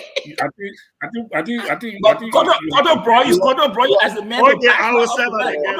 That's right. I just wanted to understand. What we're doing now, what we're trying to do to transition here, so we're coming to turn all of the wheels on you now. Since you're here, we need to know more. The old man is here. Who knows? We need to know more. Let me take. I have a concern. Even my woman team will go also too. And there's another coming. Right now at this age of the election period we in February. A couple of weeks from now will be in March, going down the trail. When it comes to vice presidential candidate, President Weah have declared his intention already. He had a VP already. They went out. Whether there's a problem in the selection process, but at least they are showing themselves to the public. When it comes to Unity Party, anything going on, back see that we do a little bit to because it's very important who will be elected, the vice presidential pick. We saw what happened when the last election, where the VP picked my own man of the latter from my giving Nukwe, a good friend of mine. And we saw how that played what politically that led to people like Berto Gafino to leave the party to go to CDC because he thought you were in line. So are you guys really looking at this scenario again? Thank you for that question, Dr. Toto. Every election is an opportunity for political parties to learn from their mistakes. And I can assure you, we've taken that into serious consideration. The vice presidential pick is something we look at keenly, but you have to understand there are a lot of things at play right now. The goal is not to have a vice president just because you want to have a vice president. It is very, very important. We have Ambassador Boakai, who's our standard bearer. There are a lot of different factors that we must consider. We have to be able to, I think, the thing about this that make this interesting, Ambassador Boakai was vice president for 12 years. So he knows exactly what the job entails. He knows exactly the type of vice president you must have to be successful. Because we record Emerson Mnangagwa today in Zimbabwe. Once he fell out with the late Robert Mugabe, it was the beginning and the end of Mugabe's presidency. We saw that in other African countries. Once the vice president, the president did fall and they went apart, a lot of things came into play. What we want to do is we understand what happened in 2017. 2017 was a very special case. But one thing we can assure the Liberian people is that whoever we pick as the vice president will be one that will be well respected, that Liberians can go to bed and understand that at any given point in time, he or she will be ready to be commander-in-chief at any given point of the time. I will say this to you again. Mr. Toto, you live here in the United States. President Biden did not announce his running mate 4 months to the election or 8 months to the election. There are 6 candidates being considered. We talk about opposition unity. We are having conversations with other people. Look, I will tell you straight up. Our goal is do you care to tell us who Lobbo, not to interrupt you, and I'm going to be bringing care. Do you care to share a note with us who specifically the ambassador or the leadership, the hierarchy of the Unity Party You having. know I would never do that, Mr. So. That question, you know I would not do that. But I would say this to you. I think we've heard names, and that's what I would say to What are that. the names? Mr. So. This is not a secret society. Mr. So, let me say this to you. There are a lot of Liberians, qualified Liberians out there, and we must not forget the Unity Party is holding talks with other political institutions. We have allies who've been with us, and I strongly believe that it is every Liberian's right to contest. And I think Ambassador Boyka would do what is right and what is best for the country. And that is what I would say to you at this particular point in time. So we are having discussions on that. Okay, let me bring in Koto here. Probably, I don't know whether CDC is part of that discussion there. I don't know.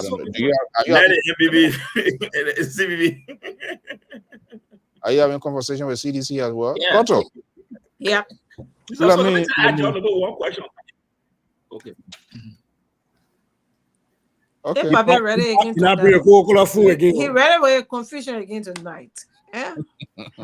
What? Who's that? Yeah, again? let me answer my own before they open. Wait. So you think Lobbo can beat me?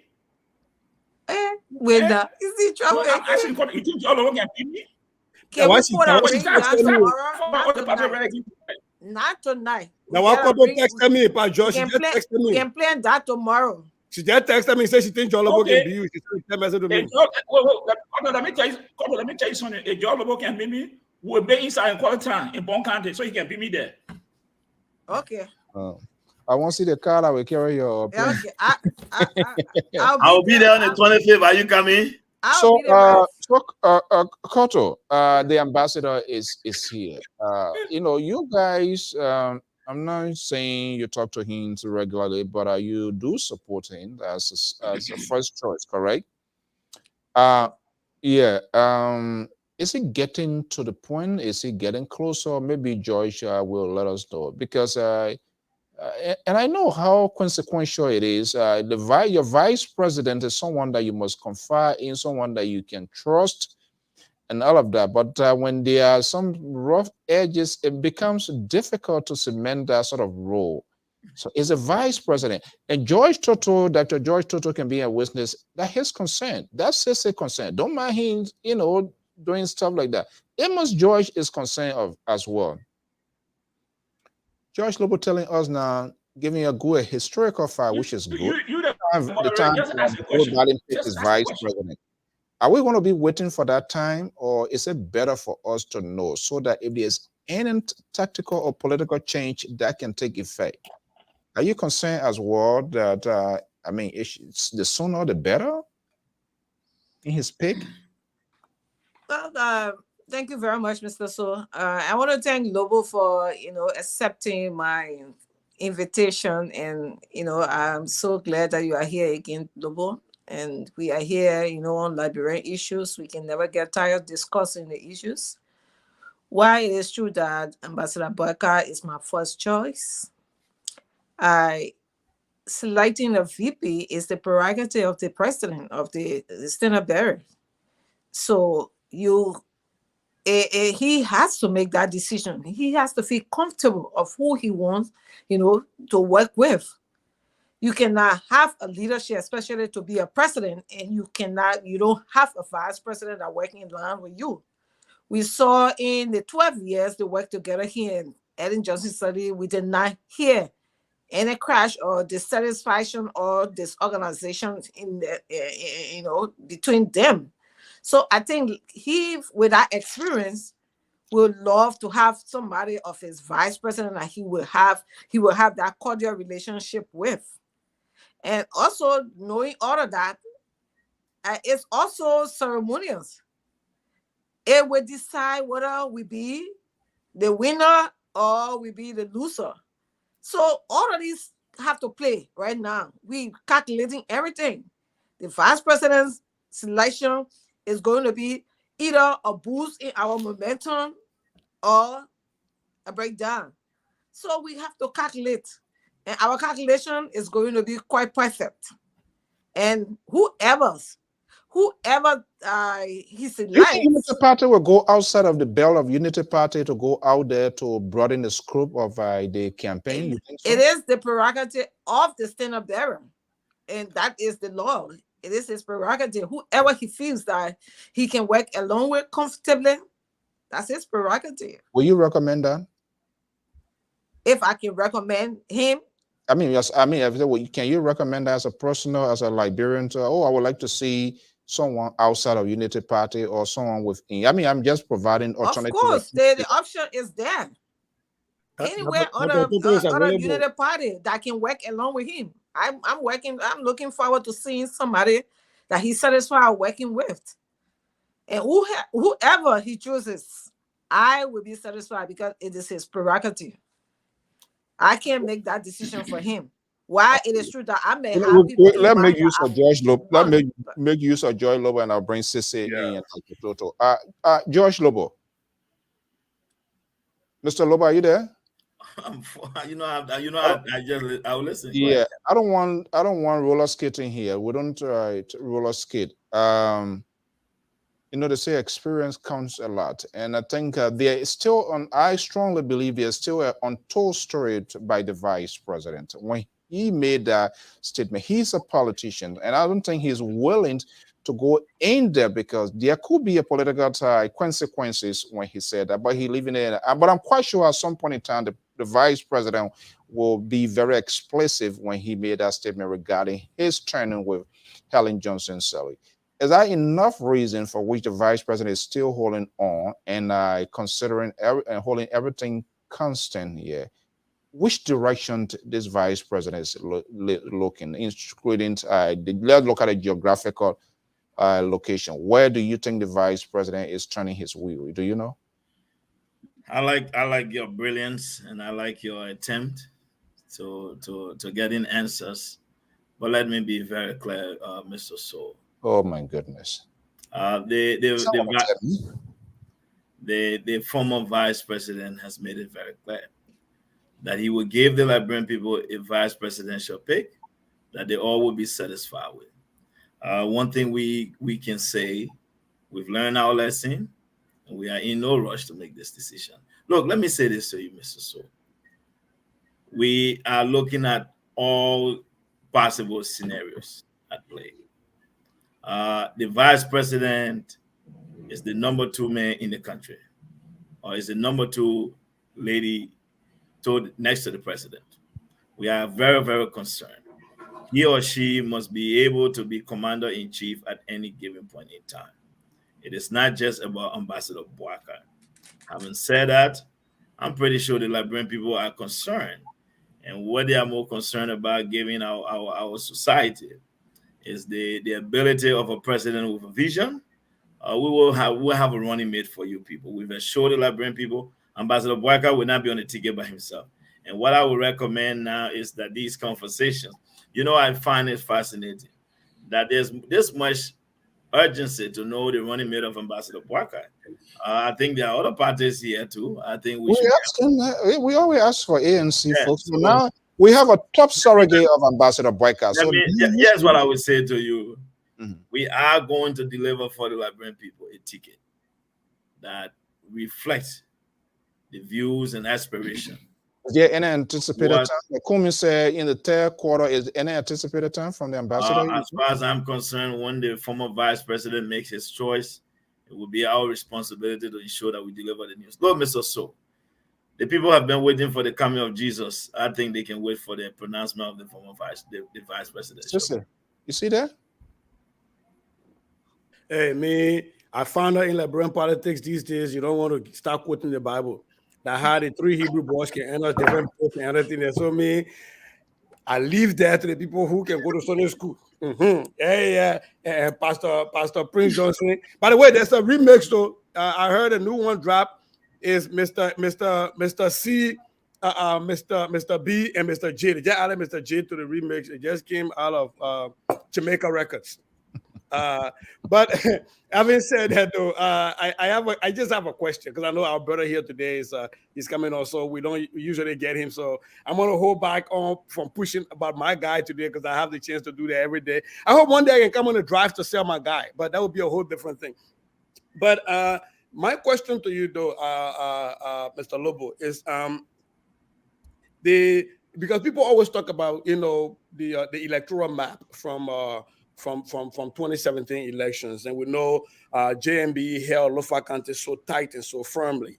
So my question now is, because I haven't seen it, but do you guys have a plan on expanding your electorates, your strongholds beyond Lofa County?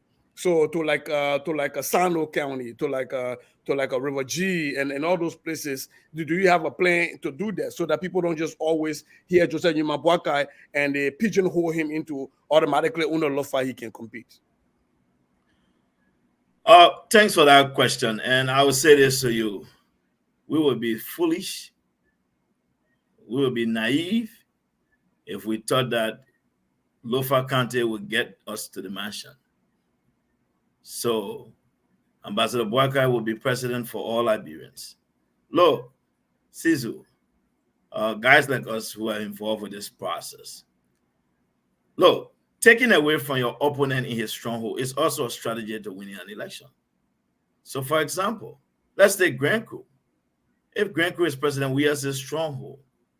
We don't want to win Grand Crew, but if we can diminish or if we can reduce the amount of people president we are wins by in Grand Crew, it favors us. So we are leaving those two unturned. So I will say this to you. It is our goal, and it is part of our outreach campaign to expand our base across the 15 political subdivisions in the country. And I will be heading to Monrovia soon. Again, we can unveil our entire strategy here.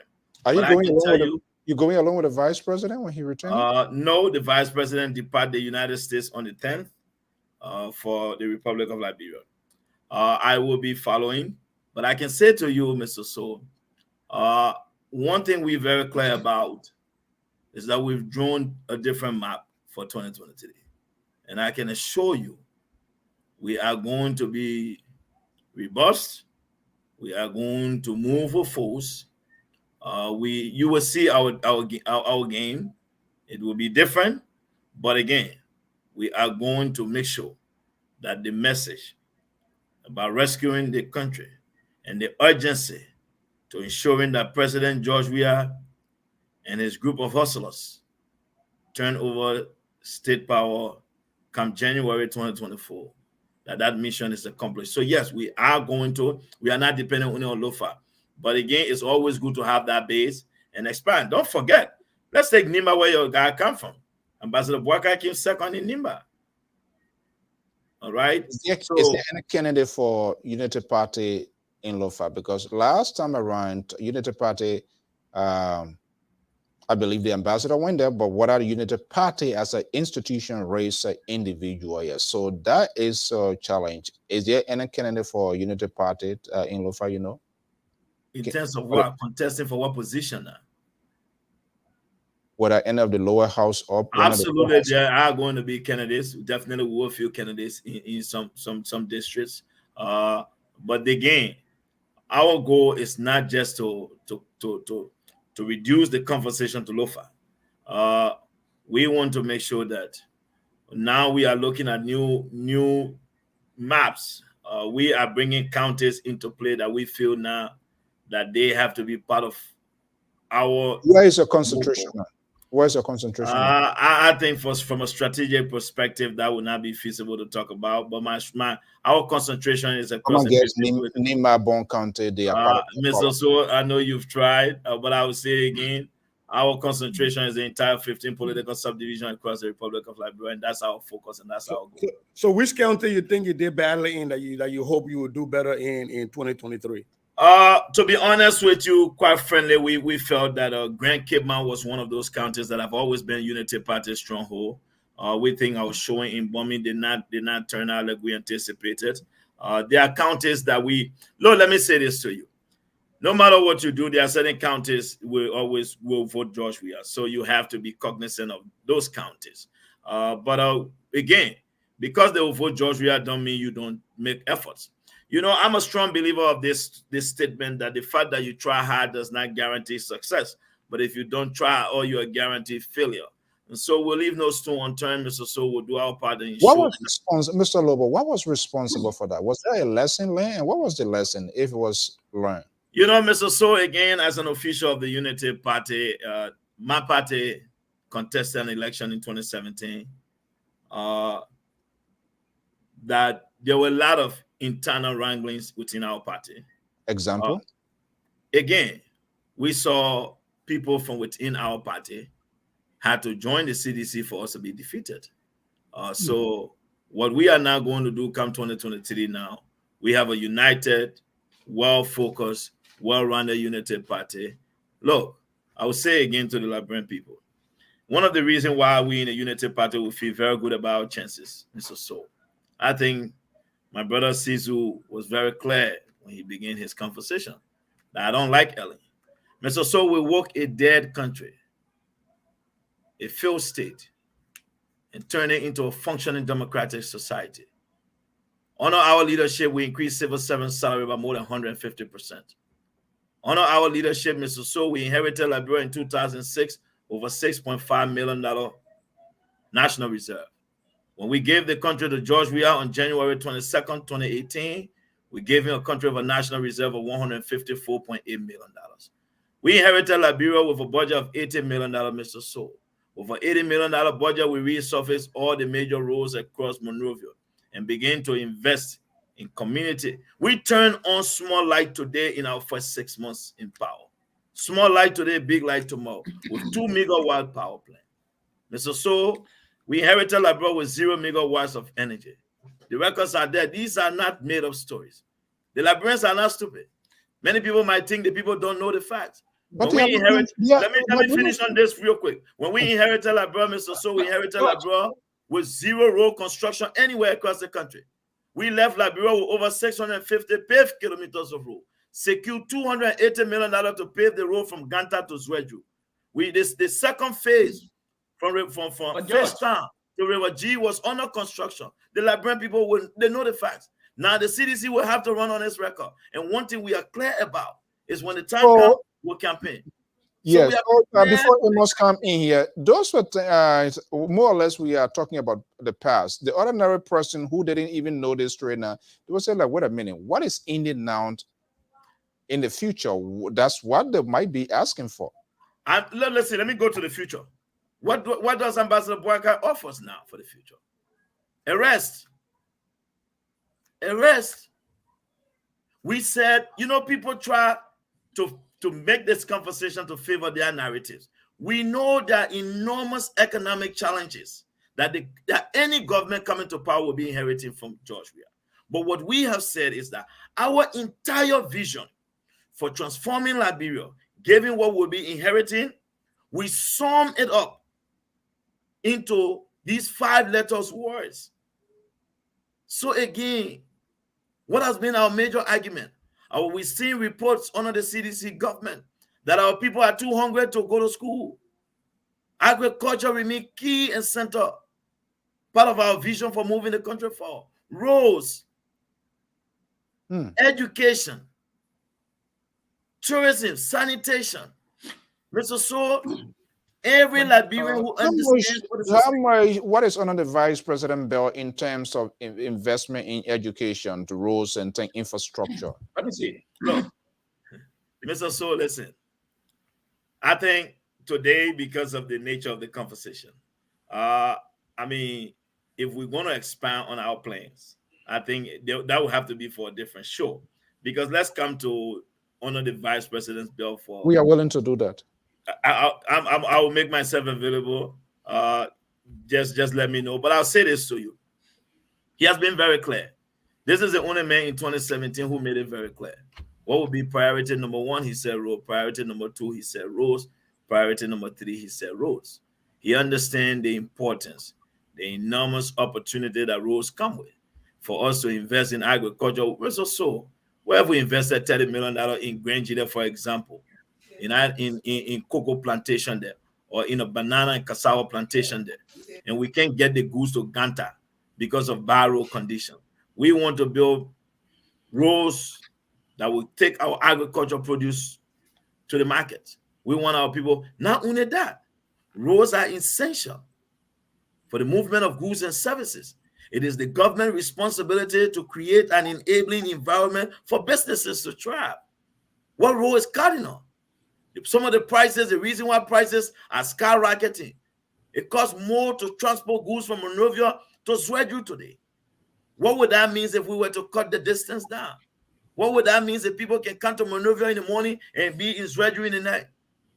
That is what we are looking at. We are looking at opening new corridors, major economic corridors. So again, I would say to you, Mr. So, even when it comes to the educational sector, we believe, given the geographic location of Liberia, someone can live in Ganta and go to Cottington.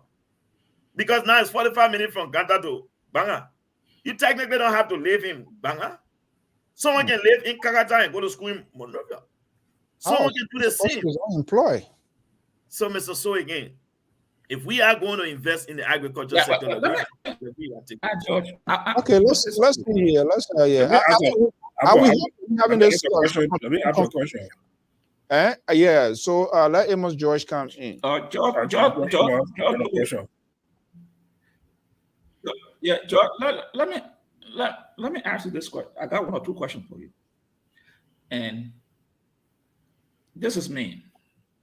All the opposition parties, I have not seen any of the parties with a blueprint put on the table to the Liberian people. So what can we say here is our vision and how we think. But the presidential candidate themselves, the party had not put any structure out there to lay, or you talk about you naming roads, schools, everything.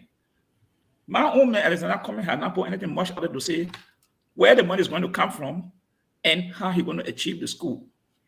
The roads, where the money will come from and how he's going to carry on that structure. Because all the things require money. Money has to come from somewhere. And in order to do it, you must lay out to the Liberian people. We have to lay out to the Liberian people how we're going to achieve these things. What you just said is the same old song we're still singing. We are not putting anything forward on white to tell the Liberian people, this is what they will do, this is how we're going to achieve it. So these are problems. And I will frown on my own seat that, look, we need this document to be out there. So when we're speaking, we can make reference to it. Because what you see here, I don't know if you have it on paper, then you can put it out there. But everybody will say the same thing. Roads, agriculture, school, healthcare. So what is the question? Is the question how we going to fund it? I wanted to answer that. Hold on now. Just hold on, George. Yeah. What I'm seeing here, you can answer it, but it's not on paper. And if it's not on paper, it's not done. I can tell you, the WLA government spent about $92 million on education. Now, $92 million they spend education. And they're supposed to spend 20%, but right now it's 11% from the budget is that $92 million. And I'm saying that is not anything. It's a drop in the bucket. If we see that we want to improve education. So if I'm saying that the AS education, then I must have something to show to the people. This is how we're going to do this. So my question is, if you have that document, you can make it available. But just seeing it in the mouth, I don't take it seriously. And the second question I want to ask you is that I remember I think it was last you asked the first question. I had an interview. He says, you asked for a question. I told you, I said, how are they going to achieve? He said he asked me. Your uncle said you want to distract me. I know what he said. Yes, I keep nothing about go back bro. When you go like it's against our culture for me to say bad. Oh boy. But yeah, that's why you want to distract me. Yeah, go ahead. Let me ask you. Maybe you can comment on it if you don't. Okay. But he says in one of his interviews, he said before oh, he appoints in any that person will go to Liberia and live in that community for 6 months. We can appoint that. You care to come and then is there a realistic view? So I will start from the bottom up. So it's a very, very, very realistic view. I think it's a good thing that he intends to travel around the country. He wants his ministers to travel around the country. I think what he was trying to say. No, you said the minister will live there for 6 months before he can appoint them. let you respond always. So let me say this. If you say you will live in the country for 6 months, for example, I think it's a good thing. You're going to be minister for the Republic of Liberia. You're not going to be minister abroad. You're not the minister of foreign affairs or ambassador. So you have to be in the country. So let's take, for example, a county. I don't think there's anything wrong with that. Ambassador Boakai is the only man in his vision to foster reconciliation has been very clear to say that every county will have a minister in his government.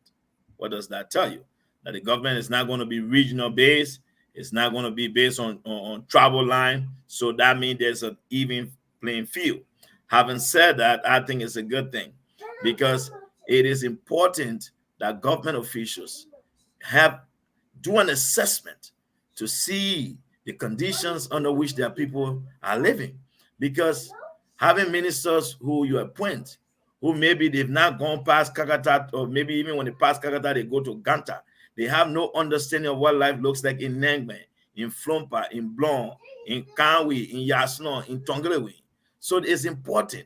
They have never been to Zenzu before. They don't know what the conditions in Gondwe looks like. So it is very, very important that you have ministers who've gone around and seen the suffering of their people. So I think it's a realistic thing to do. That I think if I was him, I think he should even put a cap on travel for the first 6 months. I said going around. I said he said that this should live. But if you can go around, if you're in the country, and going around, then what does that mean? Where you it's realistic. It's not.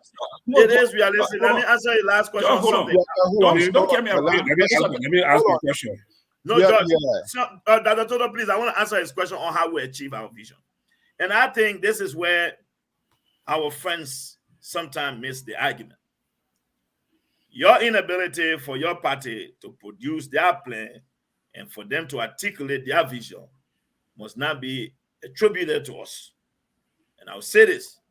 I like how you say it's like they say, oh, they say they say, oh, no.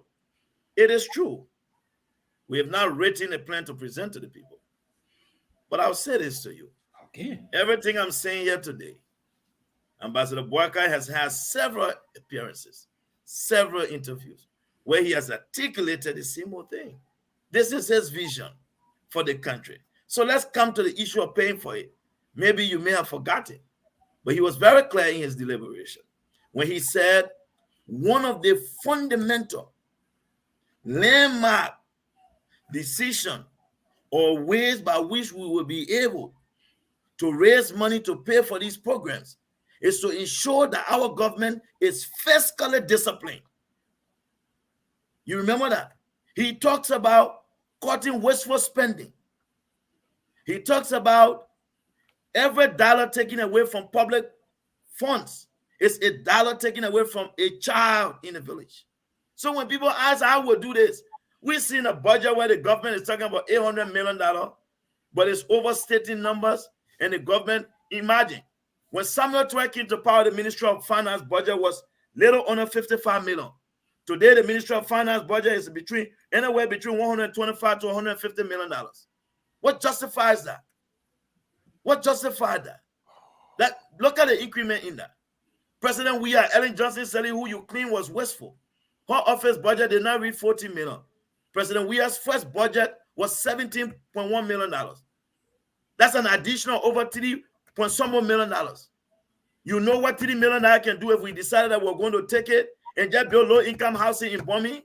So some of these questions about how we pay for it, having a government that is fiscally disciplined, that is spending within its means, that is not borrowing to take people on expensive debts like the CDC is doing, borrowing to pay high salaries for themselves, we can begin to do that. But again, there are other means. If we show that our government is credible and our government is trustworthy, that our president is dedicated to fighting corruption, and that we are holding people accountable, and we go after stolen loots, that money can be used as a basis for making the initial investments. So look, there are so many revenue streams. Let's come to the revenue side of things, for example, since you want to, let me expound on that. We've looked at different means, different ways in which we intend to generate revenue. Look, if we put a system in place in our country where we make sure that people can pay real estate taxes in our country, and we make sure that people pay property taxes, pay taxes on land, look, we can raise money from there. If the government put a system in place where we say, you know what, we will provide the surveyors. We tell the Ministry of Agriculture, the Ministry of Lands and Mines, for example, we want you to recruit young men coming out of the University of Lobbo. Give them the proper training. These young men, if you say, let's say my brother Sisu tell us, he said, Lobbo, if you say he has 20 acres of land in, let's just say Bentor, for example, the government will provide surveyor, will survey that land is coded. Even if we charge $5 on a piece of land. Look, we have to think outside the box. So can I ask you a quick question on that, Mr. Lobbo? Are you pushing that the way you're going to fund the government is to tax the poor? So you're going to go to Mamba, you're going to go to West Point and tax people, real estate taxes on mat, on zinc, on mat roundhouses and stuff. You're going to tax the poor in order to run the government? Let me be very clear with you. Everywhere in the world, taxation is part of the means by which government raises revenue. But what smart government will do, we can't tax people who live in Zingra. We will be taxing because our goal. Let me finish. Our goal. Wait. Lobbo say you will not tax people who live in Zingra? No. Listen. Our goal is to be smart, is to be methodical, is to be responsible in our approach to raise taxes. We have to listen. Our goal is to ensure that people are taken out of zinc houses to permanent structures that they can work towards acquiring assets. So I will say this again to you guys, to the panel, to my fellow panelists. Look, we have a broader base of ideas as to how we intend to go about it. My brother Sisu, look, let me say this to you. Lobbo, let me go back. Lobbo, let me hold you back there. Lobbo, let me just hold you something there. You talk about. How do you force us to Are you seeing the tax people? Wait, let him ask the question. I want hearing. No, what is your question? No, I got lost between there. My question is, are you saying that you people not going to tax people in zinc houses even though they have income? Let me be very clear here, because I think when you use the word zinc houses and Sisu, I think you brought it. Look, the tax pool will have to be fair and balanced across the board. And I will say this again. Our government will ensure that we do not create the condition that increase hardship on our people. We understand what taxation does. We know that indeed, if for a man who is making $200, if you start taxing them hard, then it makes it difficult for them. So our government will be responsible. But we just want to say to you, Lobbo, don't keep me hard. Again, George, I understand it. Okay, I hope you would have been countering. You would have been countering my points here with how you people intend to raise your $1 billion budget.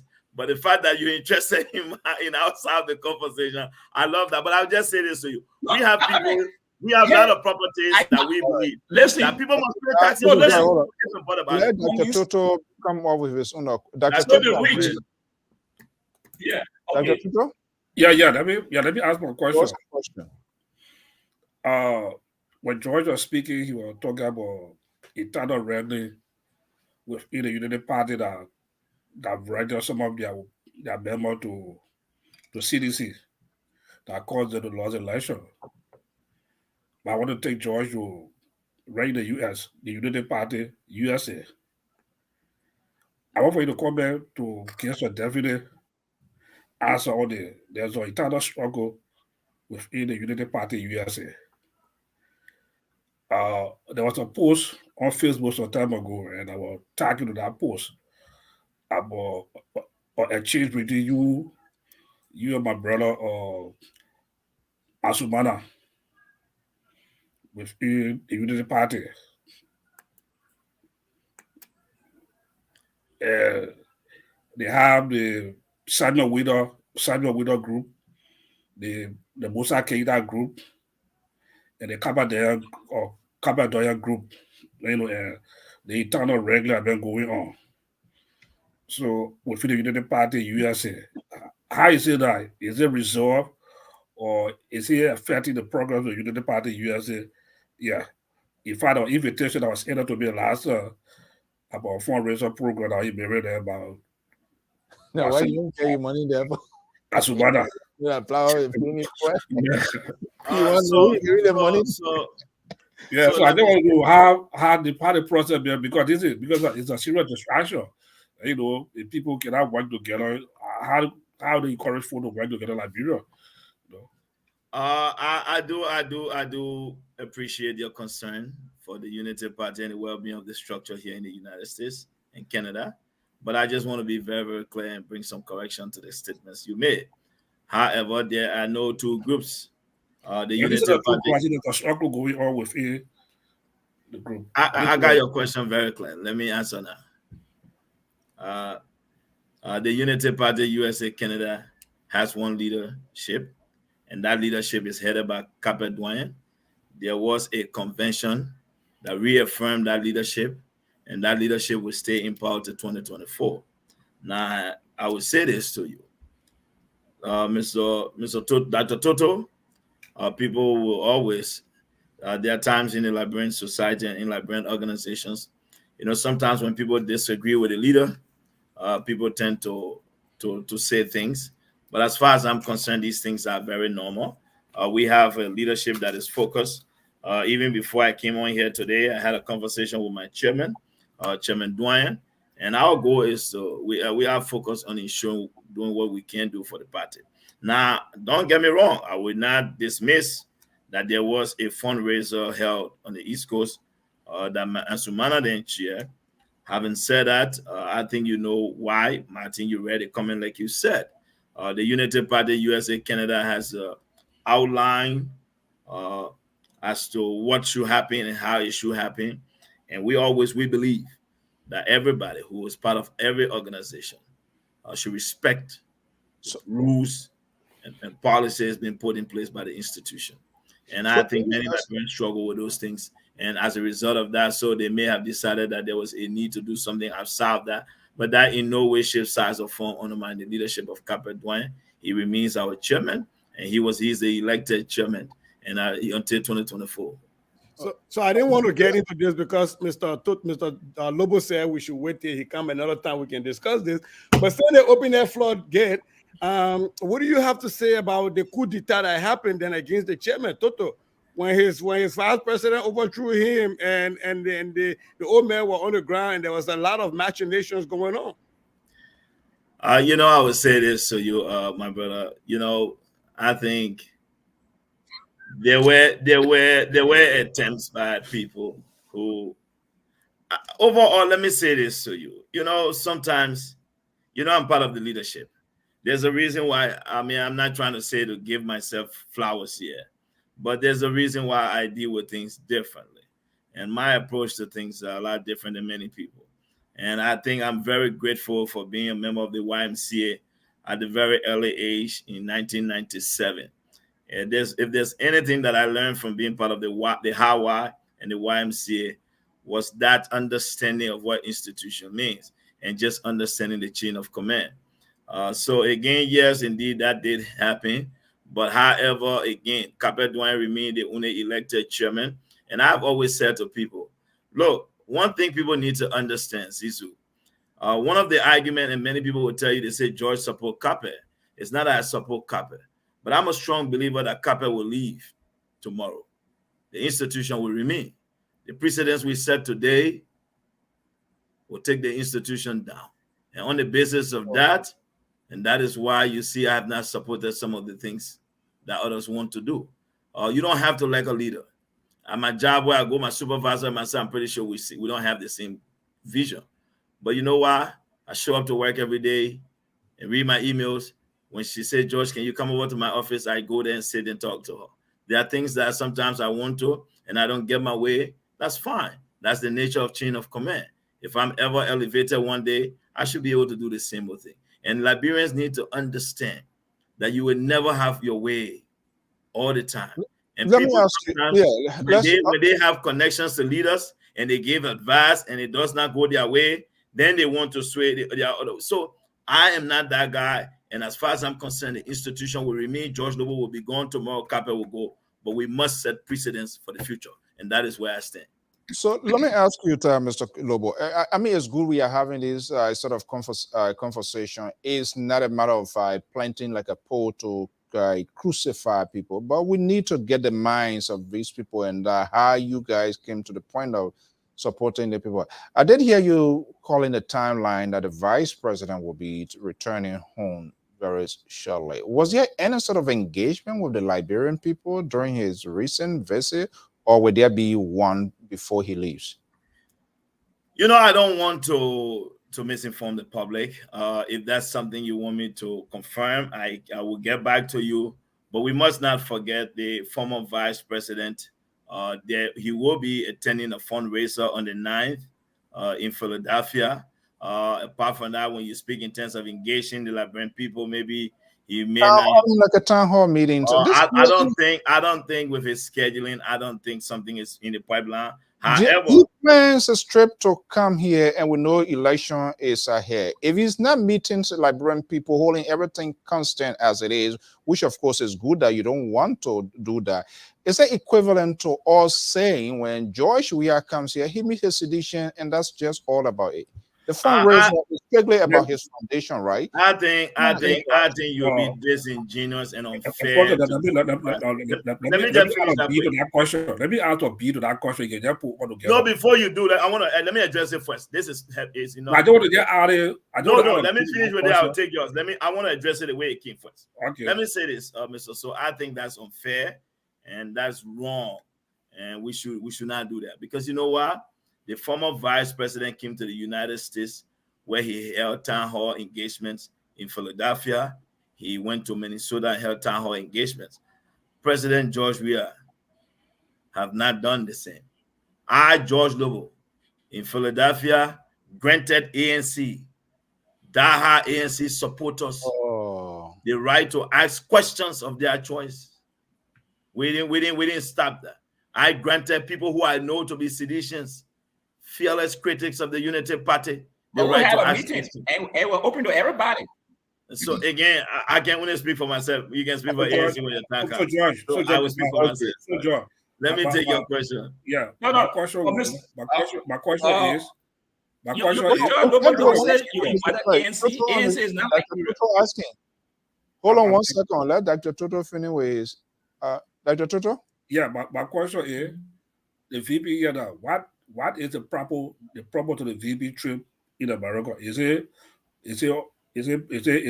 for medical or for administrative reason? Administrative reason, plus he's going to be attending a fundraiser for the JMB Foundation. Massive fundraiser. And there were meetings scheduled. There have been some meetings he has been holding. But he's tight-lipped about a lot of things, and I think it's necessary. Why is he tight-lipped? Do you know? Why is he tight-lipped? It's just simple because he knows that when he comes. I mean, let's be fair here. I don't intend to put you on the poll, but he's seeking for the higher office of the land. He has been the former vice president, and we all are anxious. We all are anxious as to the decision-making process, to get the thoughts in mind. And like you said, okay, probably if he had done that it means he exceeds the mark, doing everything. But the fundraiser basically is about his foundation. I don't think so, meaning there'll be any political engagement, correct? But we also have to understand the time was short. I personally, when I spoke to the former vice president, in as much as before he departed Monrovia, my expectation was that the trip would have been longer. But given the urgency on the ground, he has to return to Monrovia. So he said, yeah, George, it's not what you think. He said there were changes in plan before I left. I said, when this changed? He said, that's what it is, and I have to be on the ground. So again, we must understand the time, the time he was out here for.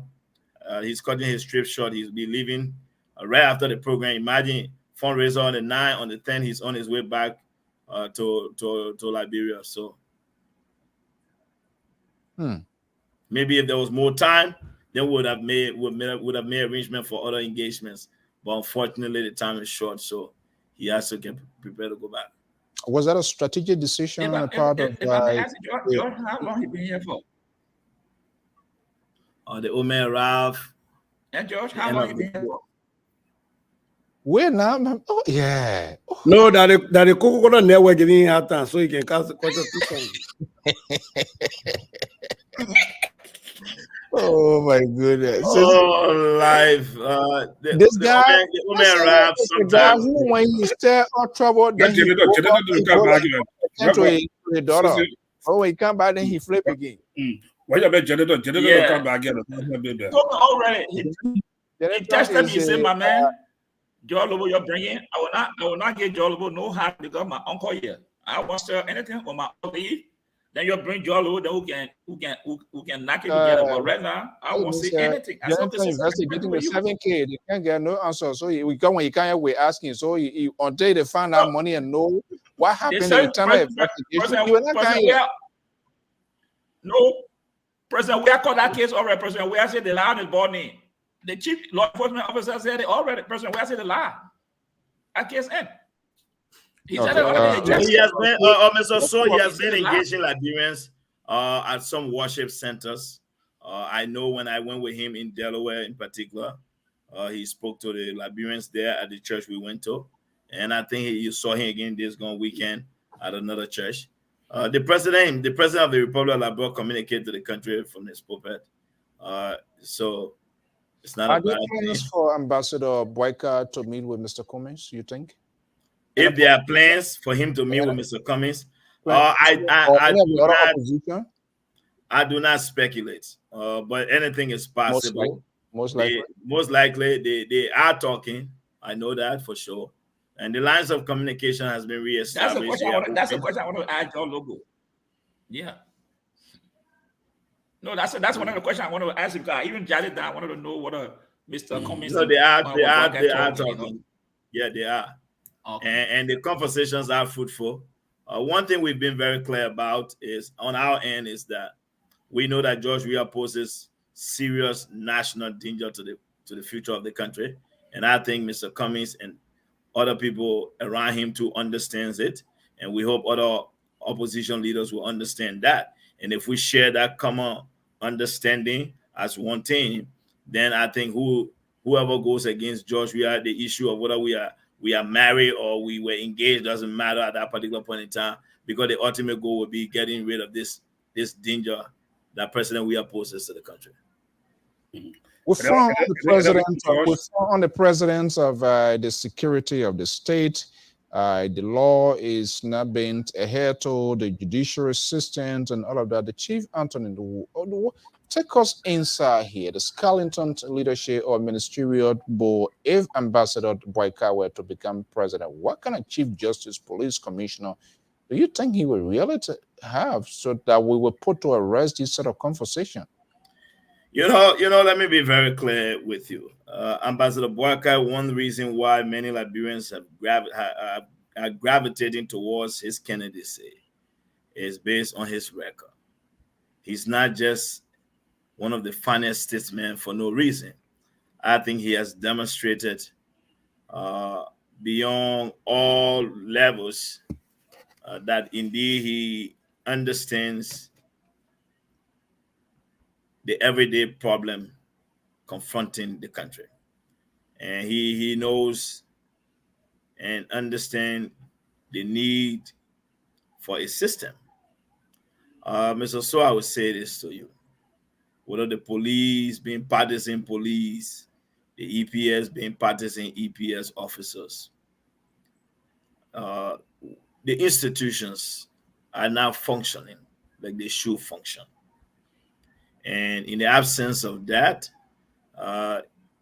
you can't really hold anyone accountable. That is why people don't leave governance to morality. There's a reason why laws are enacted. And there's a reason why people are held accountable by those laws. And I will say this to you, the former vice president, being that disciplinarian that I know him to be, I think Liberians can rest assured that we will not have a police director or a deputy police director who will show up to the party headquarters and they flock him. That will not be the case. We will not have police officers that will be taking instruction from. But with the good thing about the Unity Party, I think Liberians can rest assured. The Unity Party led the country before, and they saw. During our time, the Liberian National Police was ranked one of the highest ever. I think ranked number 17 in West Africa for the level of professionalism they exhibited. So there's a history we can point at. We are not just going to be speaking because we want to talk. We've demonstrated in the past that our police can be professionals. We have one of the finest police directors. Look, there were reforms we instituted. I know some people will not agree with us, but the facts can never be questioned. We woke Liberia from the grave. My brother Zizu told me to leave the Bible, but every time I think about where we took Liberia from, it reminds me of the story of Jesus when he went to see his friend Lazarus, and they said, "Oh Jesus, had you been here, your friend Lazarus would not die." The Bible says that's the only man that Jesus ever cried for. Oh, and boy. that is why the Liberian people said to us in 2006, and they are saying it now to us that, "Oh, UP." The man went for the shortest Bible verse with Jesus wept. That the shortest one he went for. Jesus wept. That's the shortest Bible verse. So you know it. Jesus wept. All right, look, George, thank you so much for chipping in. We hope to have this sort of conversation, not just only with Unity Party, but like here, what this Friday, maybe I'm not sure how your schedule. You see, Sisse, the guy, he's the blow and bite guy. Yeah, he's one of the person that will stir all trouble on this network. And then when you finish, then you say he went at the $10 to $1, then he come back, then he throw you on Amos Joy. But you know, Amos Joy, that what happened when you force it. You won't do it, everybody can throw it on you. That's why I love that. But we're gonna be having before we let you go to your closing argument, we intend to have these sort of national conversations with all of the top surrogates. I think it's healthy. I think we need to give a sense of direction to our people to allow them to be able to make informed decisions. This sort of political satire theater is too much. I mean, we shouldn't be distracted. I want to know how the ambassador going to do it differently. I want to know how Ellis Coleman can grow the economy. I want to know how Tiawan Gonglo on the other end will take approach to the education. Before election, I think Tiawan will clean the entire country the way that we he's sweeping. You see that? They're taking all the data Ellie left there with no yeah, when you were to the Minister of Justice, you're trying to make your ending now to be like a real turbulence now, like a plane is going. I told you the secret about this day and Dr. Toto here. Then you won't go that way. Yeah, there. Don't mind John Lobbo. You want fire a final shot, then you will say goodbye and go by a business. Yeah. That's the Israeli that we have. You go free. So that we'll give our closing statement. On a serious note, I mean, it was a good. Y'all let my niece ask me a question. Go ahead. No. I mean, it's not. It's just for the fun. But John, let me ask you, man. How do you vision yourself if Ambassador Barker become president? What role will you play? I know you deflect again, so I know you. But the question I want to ask him. I know he would deflect it, so I would just ask him. Let me let me just add a little bit later on it. And the reason Amon was asking a diplomat. I know he can answer questions. The town hall meeting, the conference in Philadelphia, when you see somebody whispering in a political figure here, more or less the protocol or within the proximity of that person. So you got to be honest with us. No political correctness here. Oh no, Mr. Nothing. And you are competent to occupy, to face it, but you gotta be. You can't. Look, we need to do away with putting people in offices and then walk back. Oh, I'm just doing it for the Liberian people. You're not doing it for me. You something inside for you. I'm just curious to know, and maybe the Liberian people are just asking his role he will play vision that Honorable Parker become president, Chief of protocol what will George or Lobo look like? So when I go into the mine, so when I go into Liberia, I know I'm going to meet George Lobo. I'm going to meet this guy. We all want to hook up with the big people, man. When I come in, I just call you. Saying so gonna SS2. I'm gonna pick up my man. So that's it, now. You know, I'm extremely humble by the confidence and the trust that you all have imposed in me. Having said that, Mr. So, I think you all know me. Like Sisu would tell you, I drove from Brooklyn Park to his house and took dry rest for us to eat.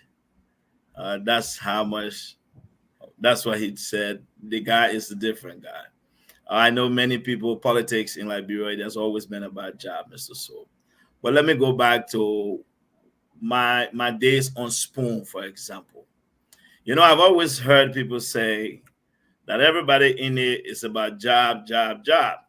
And so I then say on Spoon, I say, I want all of us, the young people who support these politicians or political leaders, if we brought a commitment today that for the next 5 years, that we always sign, that will ensure that our candidate gets elected, but all of us will have nothing to do about jobs. I said, George Lobo will be the first to sign. It went viral different. People took it differently. But let me say this to you, Pat George, for me and what I think. Look, and I want to say this to you. I say this with all fairness. I have no reason to lie to anybody. Whether I go to Liberia or not, if I took my phone and went to LinkedIn today, there will be 4 to 5 recruiters that will say, Mr. Lobo, I saw your resume. Based on your skill set, you can't do this job for me. Plus, here in America, I work. 12 years of UP, I never visited Liberia. There is no history, let me say this today, of any Unity Party government official, of George Lobo calling. I have friends, I have text messages with ministers in the UP government of me saying, my man, I want that scholarship from you.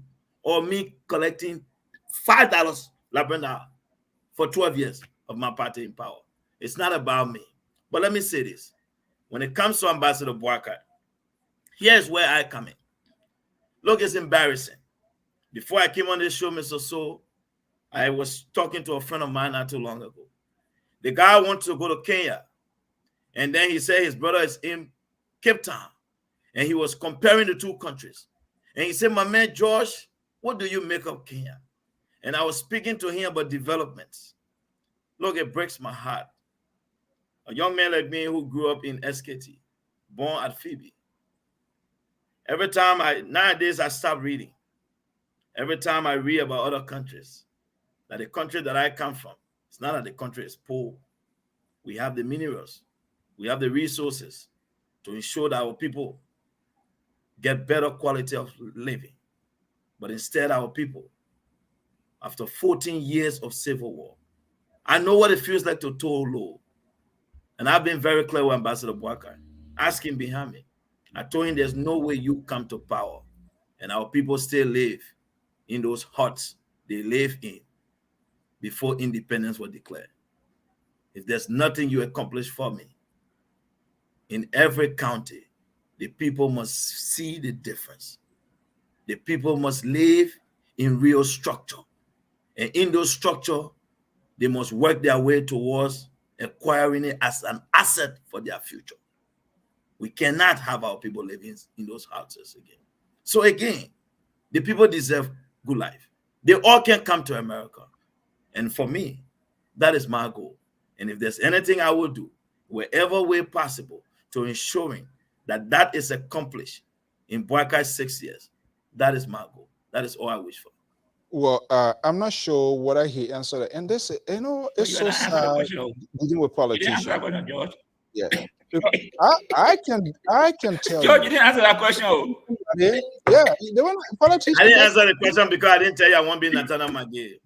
No, let me tell you that I care in ensuring that low-income housing, for example, is constructed in Nimba, in Ganta, or parts of Zienzu, in Bon County, in Todotai.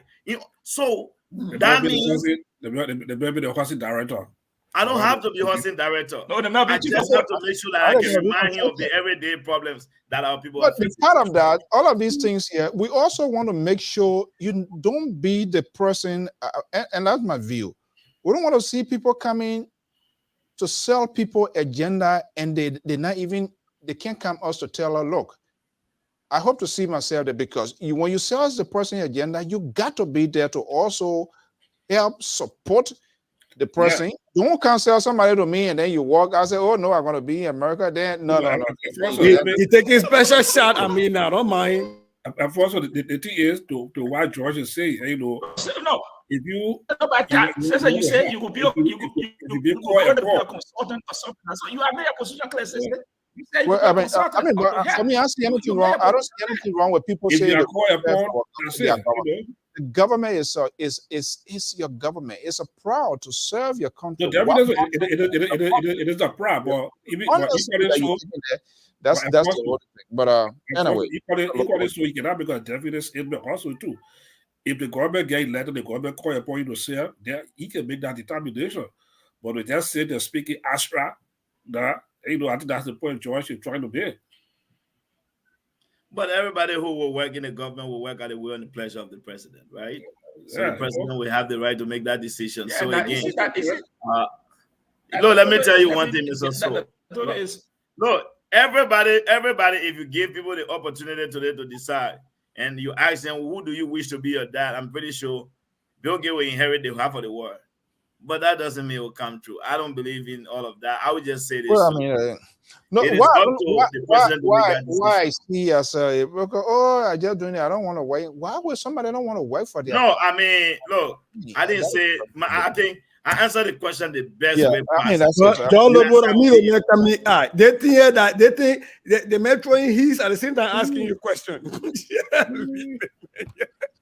But all right, my man, Lobbo, thank you so much. But this is the first time, because I'm about to go though. But this is the first time we've been on this show. Mr.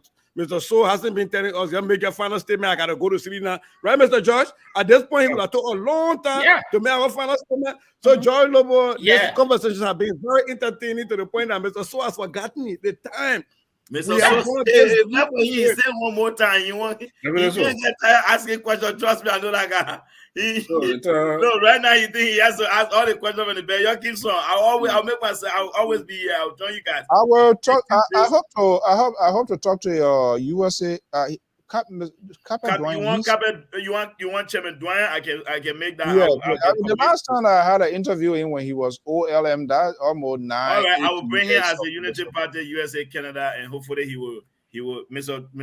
Chairman Toto will be here. We want to know the role of these people here. You know, whether you're just talking here or you will go down. We need to know all of that. Mr. So again, I just saw you will depart the John, United what States. is your role now? Oh, George, what is your role now in the campaign? What good day? Papa should have been for SKT. Mr. Josh, you show you from San Quentin? I'm SKT. But let me say this, right? It's kind of good to have George on the show today. You know, George has been one of the consistent guys that says I get to know him. You know, even people Joseph Boga power, he been very consistent in the Unity Party something. So that's a very good thing. You know, that's a very good side of it. Or politically, to be consistent. So it's good to have the engagement here.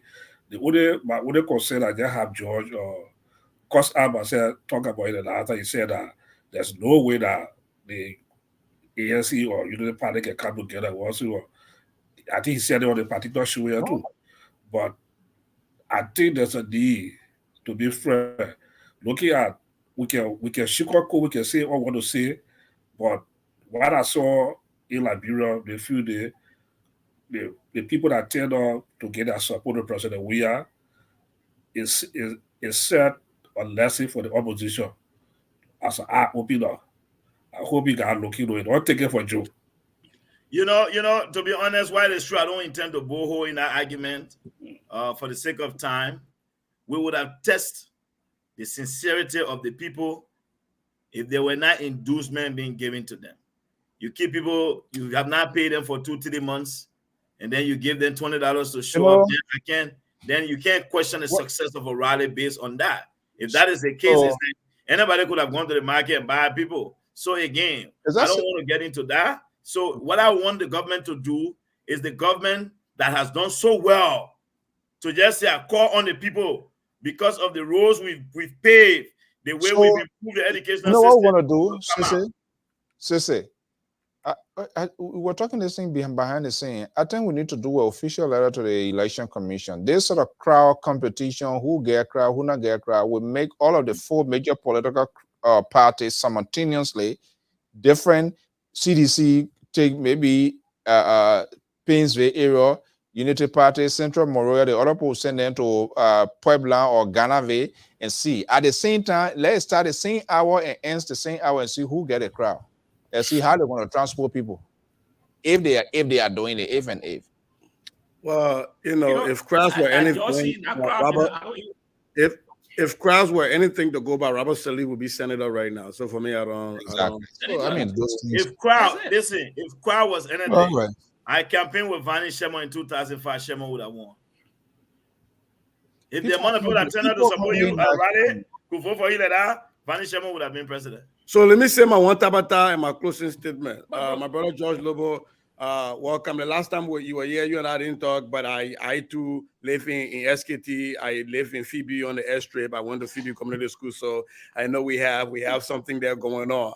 I used to live with Mr. Koy and the people across yes. So but having said that, my one thing I was hoping we're going to talk about today was going to be the letter from the U.S. Embassy about the mismanagement of funds, the government stuff, healthcare, and where the porcupine has gone. Apparently, everywhere the porcupine go, there's problem. The man in Monrovia, he was doing pay to play. The man go now, when Mark Gibby again, then we find out that there's another thing. The porcupine, we took it from the bush, we domesticated it, it's still creating problem. So we got to check to see if maybe we got to put another special. Having said that, though, it has been great having you guys on. And Mr. So, I still stand by my word. I am not yet at the age where I work for volunteer for free. I have a home here that I need to take care of. The Liberian government, if I have to live earnestly, will not be able to pay me enough money to take care of my mortgage here and live in Liberia. I don't want to go steal for Liberian people. So we putting together a group that will lead Liberia. I can stay right here and continue to do my work. All right. Wow. Okay, guys. So let me wrap it up before. I think my brother says I'm the guest. I should be the one to leave before you all. You can't walk away. Yeah, don't do that to the guests. Okay, I'll stay here. I come to your program and I say to the program and you're going, got a answer. And you where they had on a program and they were living in the stadium there. Now what happened when you pay people the post fee at the time you pay them for over? Make your comment, buddy. On a serious note, I just want to say thanks to my brother Sizu, my man, Mr. So, Pat Josh, and the honorable Doctor, my own big brother, my Ponkante big brother. Let me say this to all of you. Why it is true, we all might have our individuals that we support for whatever reason personal to us. At the end of the day, I think we all agree that George Weah is bad for the country. And I think that should be all of us focus. We can argue. Mr. Cummings wants to do it this way. Boaka wants to do it this way. Tiawan has his vision to do it this way. I think with Tiawan, you all know that the country will be clean because at the way he's sweeping now. So we get that. So again, I will say this. I think that electorate on a 450 vote. No, Mr. No, but on a serious note, it was good to be here with you. You get a man, people then, being nice to you, then you're talking about the bro. But the man know the man. Lobbo, the guy, the same bro, he broke from the men against the net. Let Lobbo come back different day. All they shout you should get, we save them for the next time. Yeah, let Lobbo do anything. I would say I think it was a good thing. I hope our people listening to us tonight, there was a lot to take away from here. And I've always said this, Mr. So. I think now I don't have to be. I think those of you who've listened to me everywhere I go, I've always said there's a reason why there are certain shows I will do everything possible to be there. Mr. So, you know how often I used to be here. Yeah. I'm always willing to be on here. And it's because of the nature of the conversation. Some people throw challenges, I don't take them. And I refer to those challenges as when a handicap throw a challenge to fight me in the street, I can fight you. So the conversation we held tonight, I hope other platforms will learn from it. I hope other people will elevate the conversation. You know, we're all here, we're professionals, everybody take care of themselves. And the conversation is about the country. And that's what we should do. I went to my brother beautiful house there in Minnesota. It was all about the issues, where we disagree and how it's going to be done. Those are the conversations we should be having. And I hope we can elevate this because it is going to be important. All of us here, we have an obligation to our country. President George Weah put the country in reverse. He is in his studio recording songs. At the end of the day, our people's lives are at risk. And it is important that we do our part. History will judge us tomorrow for the decisions we've made as a nation. And all of us, I want to thank all of you for this level of commitment, because all of you here some way, somehow, in this country, one thing I love about this country, the bills never stop coming.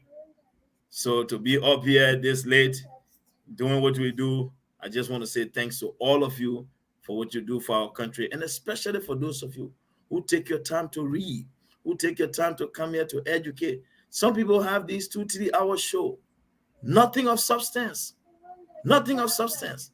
And that is why I'm very, very glad to join you guys. I hope that I can make it.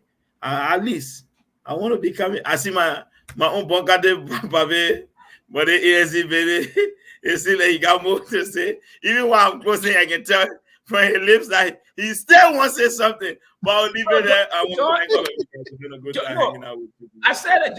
I say I'm not coming here. I tell you from my opening that, hey, I'm not coming here to challenge all of this group doing this. The bigger picture here, they were in the room there that Mr. George Weah. And that was sometimes when I see people talking some of the trash on Facebook, ANC or Unity Party, I just say, this is a crap that sometimes I hate to see. We got something that is bigger than we're looking at. The price. I guess I don't joke, Lobbo, that the conversation that would be kind of like neutralized, de-escalated with this ANC Unity Party soundbite. No, let me tell you, right? Just because of keeping things confident, Mr. So, I'll tell you there's Koto says Koto one kind. That's what I brought you now. Oh, says Koto get ANC phone too now and give me the same problem. Oh my goodness. I thought the Richards Party had a very reasonable point. I don't know what we'll use to sweep the office. Because when I Jonathan Dolake, you get network issue. When I Panjoy, get network issue. I don't know Lone Star network the people using or what they we know. George Weah. All right. Gentlemen, I'm trying to get out. I'm trying to get out right now. Okay, guys. So thank you so much. And to our men and gentlemen, Lobbo, thank you so much for chipping in. And routinely we're gonna get this going for the good for the country. That's all about it. You guys closer to those people. So there's a way if we can't get to the big elephant, let's get to the by the way, he washes. You can get an elephant, you can bring a porcupine. He washes these things. He sees them. That porcupine. Let me tell you, he will tell me, look at that other man when he asked you that question. Look at that other man when he said that. He watched all of this. He knows. He does. Yeah, he does. He knows. You're good now, man. Mr. Lobbo, we'll meet again. Definitely. Thank you, guys. Thank you so much. Okay. All right. Bye-bye. All right. Okay, folks, that does it this evening. That's the billing that has been heavily contested, and part of that is to have this conversation with these surrogates to us to hear from them as well. Well, to our many viewers, listeners, whatever you are, we say thank you so much for sharing your evening to your morning hour your afternoon with us. Tomorrow we're going to be here, and then Friday evening we're going to have a special guest. Dr. Sam Kwan is the executive Friends of Councilor Tiawan Gonglo. Friends of Gonglo LPP USA opens up on LPR-TV Live. What are they supporting these people? What is their political peg? All of that, we're going to be having those sort of conversation to know exactly what they are, who they are, what they represent, and what they're going to be telling us here as well. Until then, we want to say is usually we are 10 o'clock. But we have gone over the hour, which is okay, 10:44 Eastern Standard Time. I am Afonso Ziensot of the Liberia Public Radio and LPR-TV. We want to thank you so much for your time this evening, and have a pleasant evening. Bye-bye.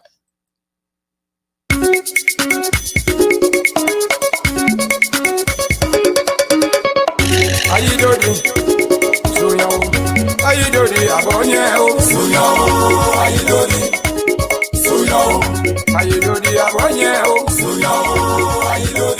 Abonye, so yo, how you doing? Abonye, so yo, abonye, so yo. Si agayo, lady no si agayo.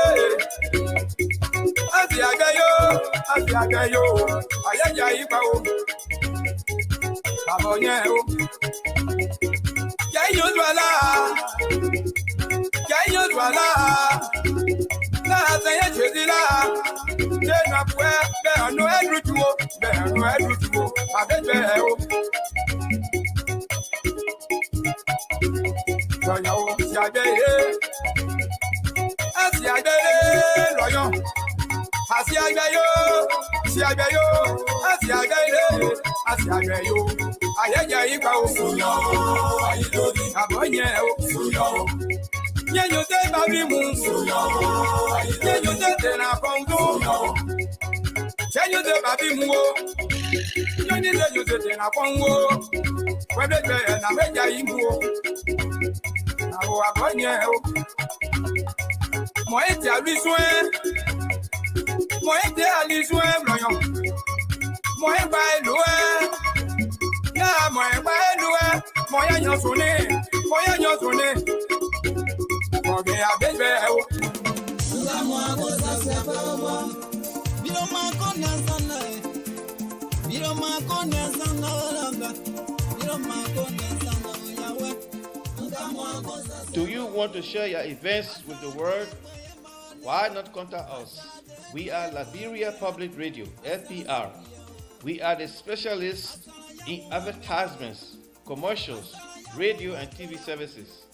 We have the professionals that can help you sell your products and provide live coverage of all events, such as weddings, conventions, graduations, reunions, anniversaries, sports, birthdays, baby showers, religious activities, funerals, and many more.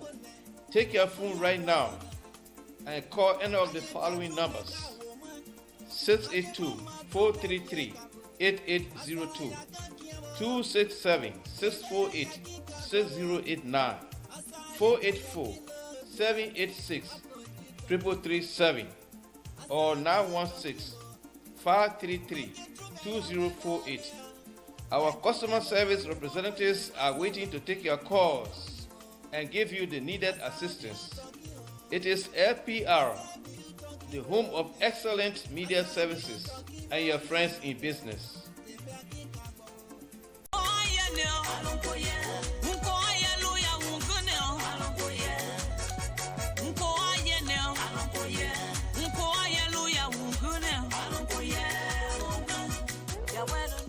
Hello listeners, this is Mazola, the lover boy. I'd like to invite you to this exciting program. It is called Dancing for Jesus. It is intended to play beautiful inspirational music to help you turn your life to God. Join me on every Sunday from 12 noon to 2 p.m. Eastern Standard Time.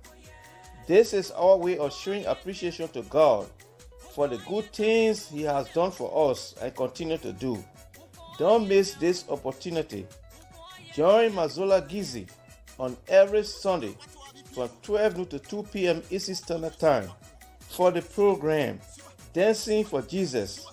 Please be there because I will be here to rock it up for you.